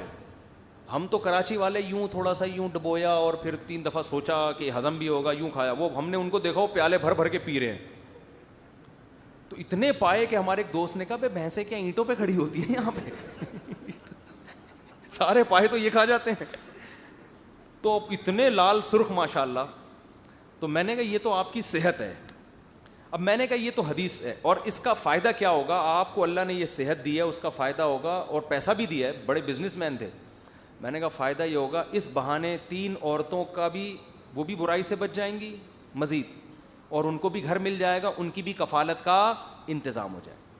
تو بیوہ سے, طلاق یافتہ سے, کسی بھی جو بھی آپ کو مناسب رشتہ ملے کر لو شادی. میں نے کہا حدیث میں تو یہی ہے. ایک دم نہ سر پکڑ کے بیٹھ گئے, کہہ رہے بھائی یار یہ تو بہت مشکل ہے, وہ میرے سالے بھی پیٹیں گے پکڑ کے, بیگم بھی مارے گی, اور کھانا بند کراؤ گے. نہیں یہ نہیں ہوتا, دوسرا بتاؤ. میں نے کہا چلو ایک اور حل بتاتا ہوں, وہ بھی حدیث میں ہے. حدیث میں آتا ہے جس میں یہ تپڑ نہ ہو نا نکاح کا, دم نہ ہو. من لم یستطع, جس میں استطاعت نہیں ہے, فعلیہ بالصوم. یہ نہیں ہے فلیصم, روزے رکھے, نہ نہ نہ نہ. میں نے کہا حدیث میں یہ نہیں ہے فلیصم, بخاری مسلم کی حدیث ہے کہ روزے رکھے, نہ نہ نہ. روزے رکھنے سے تو خواہش اور بڑھتی ہے, کم نہیں ہوتی. کیونکہ روزہ ایک عبادت ہے نا, روحانیت, ذہن میں لطافت پیدا ہوتی ہے اس سے. تو اس سے تو حدیث میں آتا ہے علیہ, علی ضرر کے لیے آتا ہے, کثرت سے اتنے روزے رکھے کہ صحت کو نقصان ہونا شروع ہو جائے. میں نے کہا جو پائے ہیں نا, اور پراٹھے, اور یہ پائے, اور کھجی کے پائے, اور سجی کے, پتہ نہیں کون کون سے پائے ہوگی کس میں وہاں پہ, کھجی پھجی پتہ نہیں کیا کیا, بٹیر چل رہے ہیں, چڑے چل رہے ہیں. میں نے کہا یہ زور ٹوٹے گا, اتنی کثرت سے روزے رکھو کہ یہ پائے نکل جائیں آپ کے سارے, آپ کے اپنے پایوں میں دم. یہ تو میں آپ سے کہہ رہا ہوں, اتنی ڈیٹیل میں ان سے نہیں کہا تھا. میں نے کہا آپ کے اپنے پائے کسی کے کھانے کے قابل نہ رہیں, اتنی کثرت سے روزے رکھو لگاتار. میں نے کہا 40 روزوں کی نیت کر لو, کل سے 40 روزے.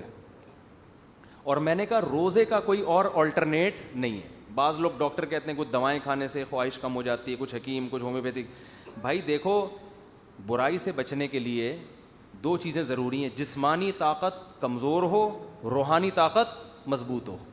دواؤں سے جسمانی کم تو ہو جاتی ہے, روحانی نہیں بڑھتی.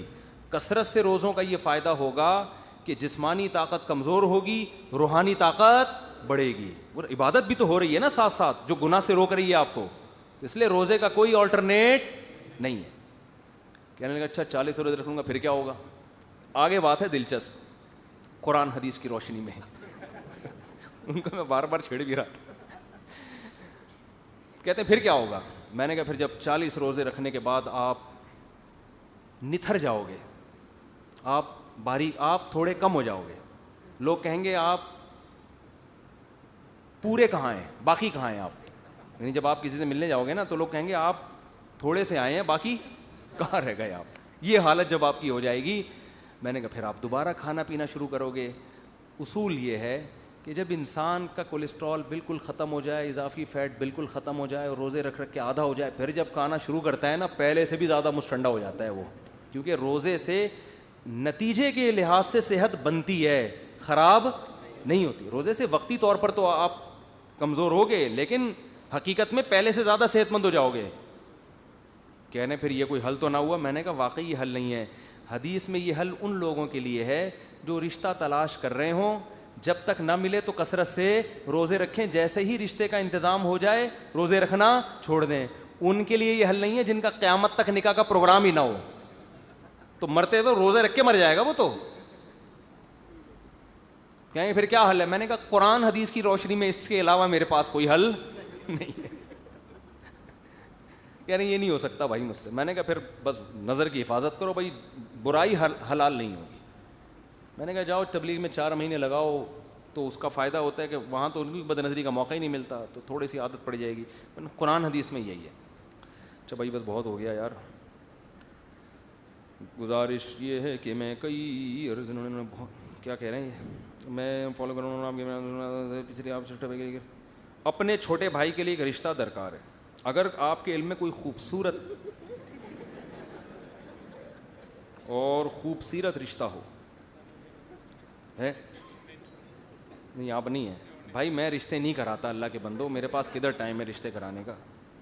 اتنے لوگ ہیں, یہ تو سنبھالنا ممکن نہیں ہے. تو فون اٹھاتا ہوں نا کہ ہر دوسرے دن کوئی خاتون میری بچی کے لیے کوئی رشتہ بتا دیں. بھائی اتنے لوگ, اتنی عورتیں ہیں, اتنی لڑکیاں, کس کس کے رشتے کرائیں. اور پھر اب یہ لڑکے بھی پھر شروع ہو جاتے ہیں, پھر ہم نے لڑکوں کا پتہ نہیں ہوتا یہ ہے سالہ کون, سالہ نہیں کہنا چاہیے استغفر اللہ, یہ ہے کون. ہم اپنی ذمہ داری پہ کسی کو رشتہ بتائیں, بعد میں وہ پتہ نہیں کیا نکلے, تو ہم بیان چھوڑ کے وہ مسائل میں ہی حل کرتے رہیں گے. تو یہ بھائی یہ شادی دفتروں سے رابطہ کرو, وہ لوگ فیس لیتے ہیں. مفتی صاحب کلمے کا کیا مقصد, ایمان یقین کی وضاحت کریں. توکل کسے کہتے ہیں, تو پورا بیان ہو جائے گا اس پر, جلدی مختصر سوال پوچھا کریں. قبرستان میں 1 دفعہ فاتحہ پڑھنا چاہیے یا 2 دفعہ؟ او بھائی قبرستان جانے کا جو ہمیں حکم ہے وہ عبرت کے لیے.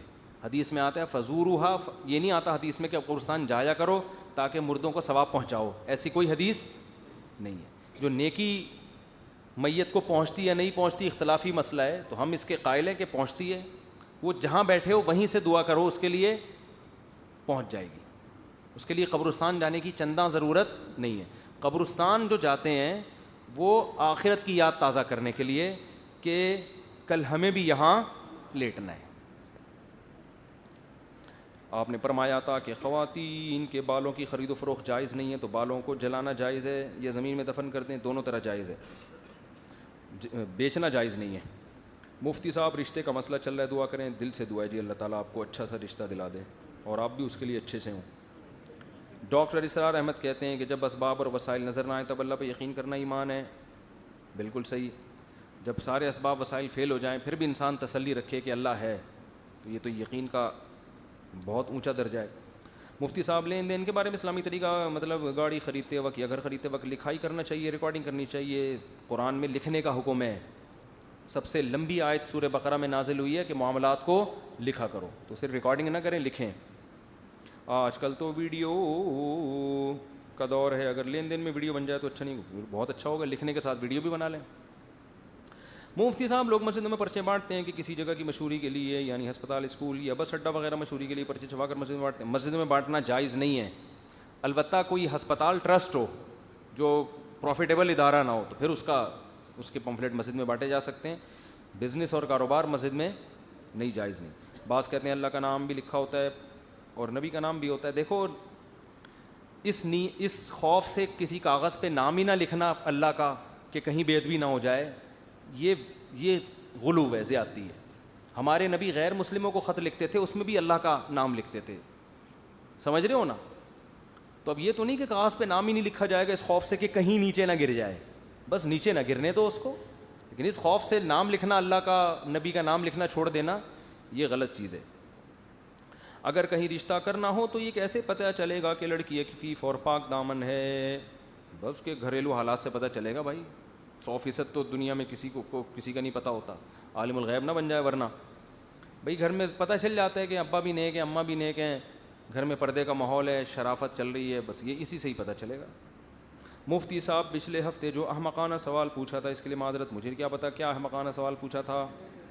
مفتی صاحب بیٹی کی شادی کس عمر میں کروانی ہے تاکہ عوام کو اندازہ ہو؟ اصل عمر 13 سال ہے جب بالغ ہو جائے, لیکن یہ اس صورت میں کہ جب اس کو اس حساب سے رشتہ بھی ملے. ایسا سسرال جس کو پتہ ہو کہ یہ 13 سال ہے, اس کی ایج, اس پر کام کا زیادہ بوجھ نہیں ڈالنا, اس کو بچوں کی طرح ڈیل کرنا ہے. تو ایسا خاندانی سسرال مل جائے تو اصل عمر 13 سال ہے بچیوں کی شادی کی, لیکن پاکستان میں 18 سال سے پہلے اللیگل ہے, تو وہ اپنی ذمہ داری پہ کریں, آپ نے کرنا ہے تو. لیکن اس میں ضروری ہے, دیکھو یہ جو عمر ہے نا کم عمری, یہ عشق اور محبت کی عمر ہوتی ہے. آپ کو اپنا بچپن یاد ہوگا, اس زمانے میں جو عشق ہوا کرتا تھا اب سوچنے سے بھی نہیں ہوتا ایسا. تو یہ بہت جذبات والی عمر ہوتی ہے. اس میں بچی کو اگر آپ نے شوہر کی نعمت دے دی, وہ اپنے شوہر سے ٹوٹ کے محبت کرے گی, وہ بہت جذباتی ہوگی اپنے شوہر کے معاملے میں, اور اس کی ڈیزائرز بہت زیادہ ہوتی ہیں. کیونکہ جیسے جیسے عمر بڑھتی ہے نا, میڈیکل سائنس یہ کہتی ہے کہ 15-16 سال کی عمر میں لڑکے میں جو جذبات ہوتے ہیں, اس کے بعد جیسے جیسے عمر بڑھتی ہے وہ جذبات اب کم ہی ہوتے ہیں, بڑھتے نہیں ہیں, تو وہ جذبات دوبارہ نہیں آ سکتے. تو اس عمر میں لڑکے کی شادی ہوگی, بیوی سے عاشق بن کے محبت کرے گا وہ. لڑکی کی شادی ہوگی, شوہر سے عاشق بن کے محبت کرے گی. جیسے جیسے عمر بڑھ رہی ہے تو نظریاتی شادی ہوگی پھر, کہ اسلام چونکہ یہ کہتا ہے کہ اب 55 سال میں شادی کر لینا اسلام کا حکم ہے, اس لیے کر رہا ہوں. پھر بیگم کے پاس جائے گا, بولے کہ کل میری آپ سے شادی ہوئی تھی, اس سلسلے میں آپ کے پاس حاضر ہوا ہوں. سمجھ رہے ہو, نظریاتی ہوگی پھر وہ, باقی آپ خود سمجھدار ہیں. تو جذبات, نکاح میں جذبات چاہیے. وہ جذبات جب ہی ہوتے ہیں جب عمر, بولو, شادی 50 سال میں بھی کامیاب ہوتی ہے, میں یہ نہیں کہہ رہا ہوں, وہ جذبات نہیں بنتے, اور جب جذبات نہیں ہوتے پھر حقوق بھی ادا نہیں ہوتے. حقیقت جب بیوی سے جذباتی محبت ہوگی نا, پھر کڑوی کسیلی بھی برداشت کرے گا. دیکھو بہت سے لوگ جورو کے غلام ہوتے ہیں, وہ کہتے ہیں یار یہ جو بیوی بولتی ہے کر رہے ہوتے ہیں, وہ بیوی کو ناراضی برداشت نہیں کر پاتے. ان کو پتہ ہے یار 2 دن ہمارے اس کے بغیر گزریں گے نہیں. اب کیا ہے, 6 مہینے سے بیگم ناراض ہیں, یہ بھی 6 مہینے سے ناراض ہو جاتے ہیں. جواب میں ایسے رپورٹیں آ رہی ہیں, بیگم صاحبہ ناراض تھیں تو یہ بھی ناراض ہو گئے. یہ بہانہ تلاش کر رہے تھے کہ مجھے بھی ناراض ہونے کا کوئی بہانہ ملے. تو جذبات جب ختم تو محبتیں بھی ختم. تو یہ عمر ہے جذباتی, اس میں لڑکی برائی سے بچ جاتی ہے. اس کو جب میاں مل گیا وہ ٹوٹ کے محبت کرے گی, اس کے دل میں کوئی اور نہیں آئے. اور جب زیادہ عمر میں کسی خاتون سے بدگمان نہیں کر رہا آپ کو, لیکن بعض جگہ ایسے ہوتا ہے کہ اتنے بوائے فرینڈ ہو چکے ہوتے ہیں کہ پھر وہ کمپیئر ہی کر رہی ہوتی ہے کہ یار یہ اس کی تو ٹرینڈ تھی, لیکن بات چیز کا اسٹائل اچھا تھا, اس کے سر پہ بال بڑے خوبصورت ہیں, لیکن اسٹائل وہ گنجے والا. وہ کمپیئر کر رہی ہوتی ہیں کہ اس کی یہ خوبی تھی, اس کی یہ خوبی, پھر اس میں یہ خامی تھی, اس میں یہ خامی. وہ ٹوٹ کے محبت والا عنصر ختم. پھر آپ نے ذرا سی آنکھیں دکھائیں, وہ کہتے ہیں چھوڑو میں جا رہی ہوں, مجھے وہ پرانا والا وہ بھی تک موبائل پہ رابطے میں. عام طور پر ہمارے معاشرے میں ایسا ہوتا نہیں ہے, لیکن ایسی رپورٹیں آنا بہرحال شروع ہو گئیں. وہ جو میمز بھی بنی تھی اس لطیفے میں نا, تم ہی میری کائنات ہو, تم میری راحت ہو. ابے بھائی, ایک آدمی نے اپنی بیوی سے کہا شادی کی پہلی رات, وہ تو بیچارہ یہ کہہ رہا ہے کہ آج سے تم میری کائنات, یعنی سب کچھ تم ہی ہو. اب کائنات لڑکیوں کے نام بھی ہوتے ہیں. کہہ رہے بیوی سے آج سے تم ہی میری کائنات, تم ہی میری راحت, تم ہی میری چاہت, تم ہی میری مسرت, تم ہی میری فرحت. وہ سمجھی گرل فرینڈس کے نام لے رہا ہے یہ. اس نے کہا جب یہ کھل گیا تو ہم بھی اوپن ہو جائیں. اس نے کہا ٹھیک ہے, اگر میں ہی چاہت, میں ہی راحت, میں ہی کائنات, میں ہی فرحت, میں ہی مسرت, وسیم بھی تم, ستار بھی تم, غفار بھی تم, کلیم بھی تم. آج سے وسیم بھی, ستار بھی تم, غفار بھی تم. یہ حیران یہ ہو کیا رہا ہے, یہ تو ہوگا, یہ تو جلدی جلدی شادیاں کر لیا کرو تاکہ یہ نہ ہو. مفتی صاحب اب ایسا نہ ہو کسی بڑی عمر کی خاتون سے شادی کرنے میں بدگمان ہو جائیں. الحمدللہ ہمارے معاشرے میں بھی خیر غالب ہے, اور یہ جو بر صغیر میں ہماری خواتین میں ابھی بھی مرد بگڑتے ہیں. خواتین میں الحمدللہ شوہروں سے وفا کا ریشو زیادہ نہیں ہے, بہت زیادہ ہے, اور یہ پوری دنیا میں سب سے زیادہ ریشو یہاں ہے. حضرت مولانا شیخ تھانوی رحمۃ اللہ نے بات لکھی ہے کہ بر صغیر یعنی انڈیا, پاکستان, بنگلہ دیش, یہ جو مشرقی علاقے ہیں, ان میں جو مسلمان ہیں ان کی بات فرمایا, یہاں کی عورتوں کی ایک صفت اگر اتنی اچھی ہے کہ ہر خامی اس عورت کی برداشت کرنی چاہیے اس صفت کی وجہ سے کہ یہ اپنے شوہر سے وفا کرتی ہیں.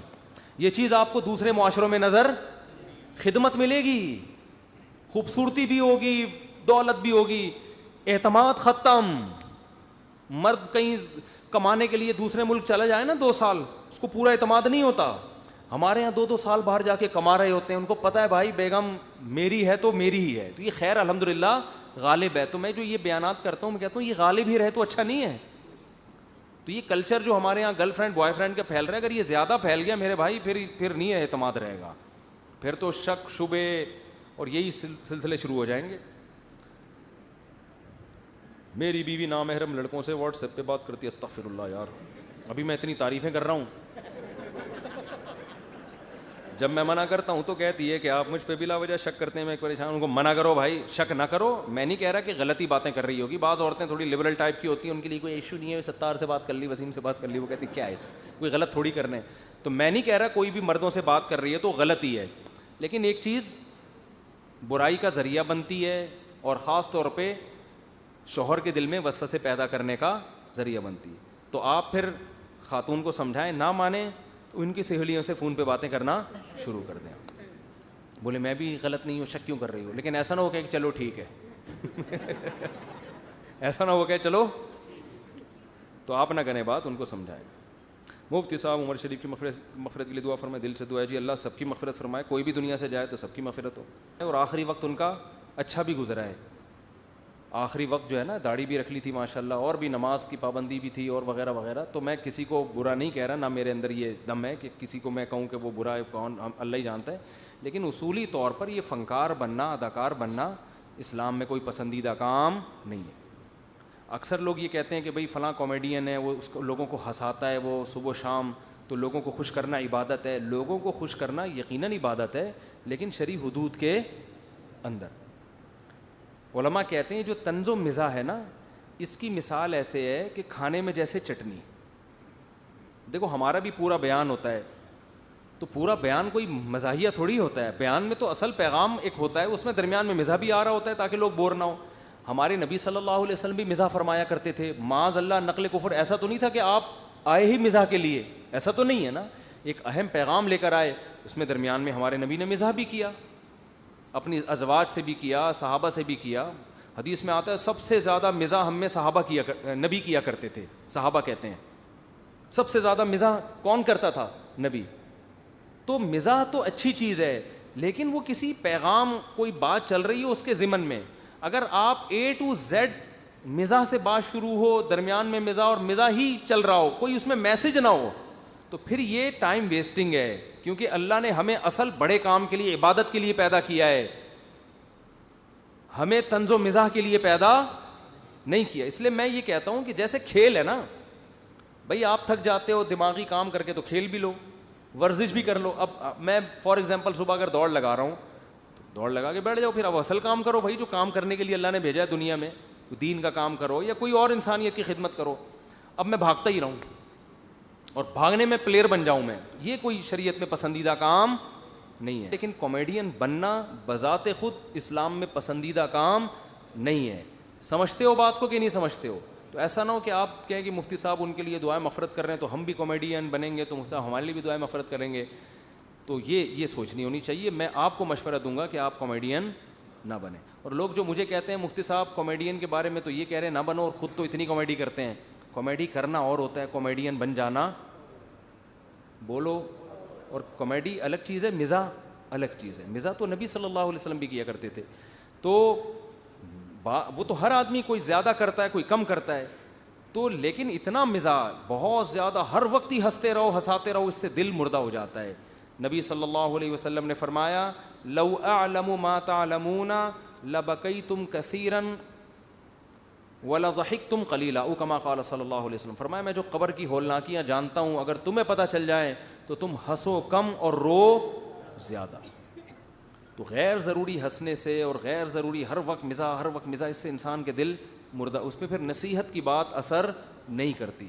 اور دوسری بات یہ کہ جو ہنستے ہیں, جو زیادہ طنز و مزاح کی باتیں کرتے ہیں, ان کو چاہیے تنہائی میں وقت نکال کے رویا بھی کریں, وہ پھر بیلنس ہوگا. ہمارے حضرت بڑا پیارا ہمارے حضرت مزاح بہت کرتے تھے. پھر یہ شعر پڑھتے تھے, دن گزارے ساز میں راتیں گزاری سوز میں. دن تو ساز کہتے ہیں باجوں کو, یعنی باجے سے ان کی مراد ہے کہ ایک خوشیوں میں لوگ دیکھ کے سمجھتے ہیں بھائی ماشاء اللہ, لیکن راتیں سوز و گداز میں, رونے میں. آگے فرماتے تھے عمر بھر ہم دن میں بلبل شب میں پروانہ رہے. دن میں تو بلبل کی طرح چہکتے رہے اور راتوں کو جیسے پروانہ آگ میں جلتا ہے ایسے جلتے رہے. دن گزارے ساز میں راتیں گزاری سوز میں, عمر بھر ہم دن میں بلبل شب میں پروانہ رہے. تو یہ اہل اللہ کی حالت ہوتی ہے کہ اگر وہ ہنستے ہیں تو پھر تنہائیوں میں, اللہ ہمیں یہ بھی صفت نصیب فرمائے, تنہائیوں میں روتے بھی ہیں. تو ہنستے رہنا ہنساتے رہنا 24 گھنٹے یہی کام, یہ شریعت میں بہرحال اچھا کام نہیں ہے. مفتی صاحب ایسی نعت جو گانے پہ طرز پر اس میں ڈھول میں جانا ہو, نہیں بھائی گانوں کی طرز پہ نعتیں ٹھیک نہیں ہے. مفتی صاحب اسلام میں صغرا کبریٰ کا کیا تصور ہے, کیا مطلب صغرا کبریٰ؟ مفتی صاحب آپ نے ہندو مسلمان بھائی چارگی کی اچھی مثال دکھائی قلات میں, شکریہ. مفتی صاحب کیا گھر میں پالنے والے مرغ, مجھے اگر پتا ہوتا یہ کلپ اتنا ہٹ ہوگا تو میں اس سے ڈبل اچھی مثال قائم کرتا. میں تو ایسے ہی گیا قلات میں, تو میں نے کہا یار دکھاؤ یہاں اتنے امن سے رہتے ہیں, تو ہم تھوڑا ایک میسج دے دیں لوگوں کو. دیکھو مسلمان کے بارے میں کتنا غلط امیج دنیا کو دکھایا جا رہا ہے اور کتنی تمیز سے رہتے ہیں. وہ ہندو نے بھی بڑا اکرام کیا ہمارا, تو مجھے پتا ہوتا اتنا ہٹ ہو جائے گا. ہم تو کوئی اس نیت سے میں قلات گیا نہیں تھا, میں تو ویسے ہی گیا. میں نے کہا چلو یار ایک ویڈیو بنا لیتا ہوں میں, تو اپلوڈ کر دیں گے. تو ایسا ہٹ ہو گیا, اس پہ اتنے اچھے ہندوؤں کے کمنٹس, اچھا ہو گیا. میں حیران ہوں کہ ہندو ہمارے بارے میں کیا سمجھتے تھے کہ ہم ایسے نہیں ہیں کیا. یعنی لوگ وہ ہندو کہہ رہے ہیں بھائی اتنے اچھے, یعنی مسلمان ایسے ہوتے ہیں, تو بھائی ایسے ہی ہوتے ہیں مسلمان. ایک ہندو نے کلپ ریکارڈ کروایا کہ مجھے تو اب پتہ چلا کہ پاکستان میں مندر بھی ہیں. ہمارا تو خیال تھا یہاں اسلامی حکومت ہے, مندر تو ایک بھی نہیں ہوگا. او بھائی آپ کو غلط پٹیاں پڑھائی گئی ہیں.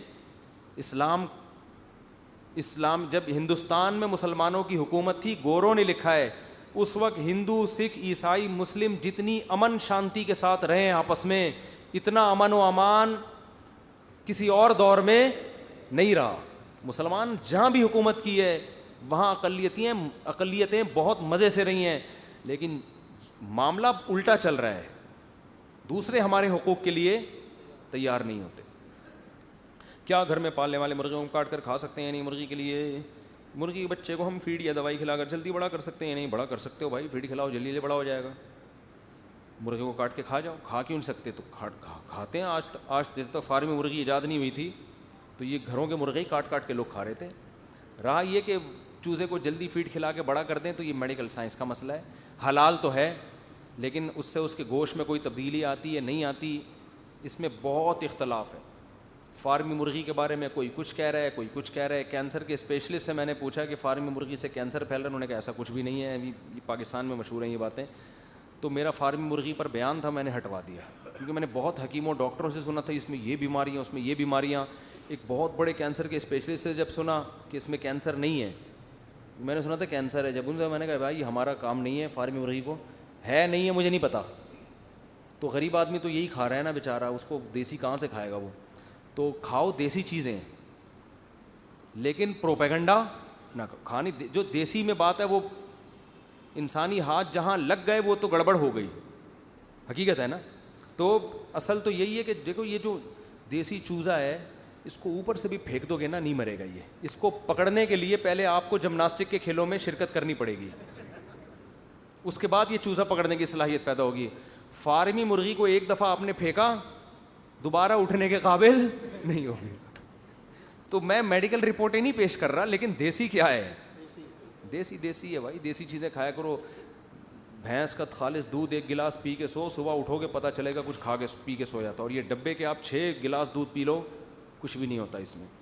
تو دیسی چیزیں کھایا کرو. انسان کتنی بھی ترقی کر جائے نا, آدمی کی نیچر چینج نہیں ہو سکتی.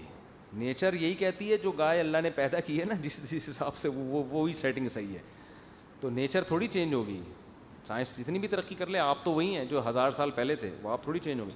میری بھی یہ ہو گیا بس یار, بہت ہو گیا, بہت لمبا ٹائم ہو گیا.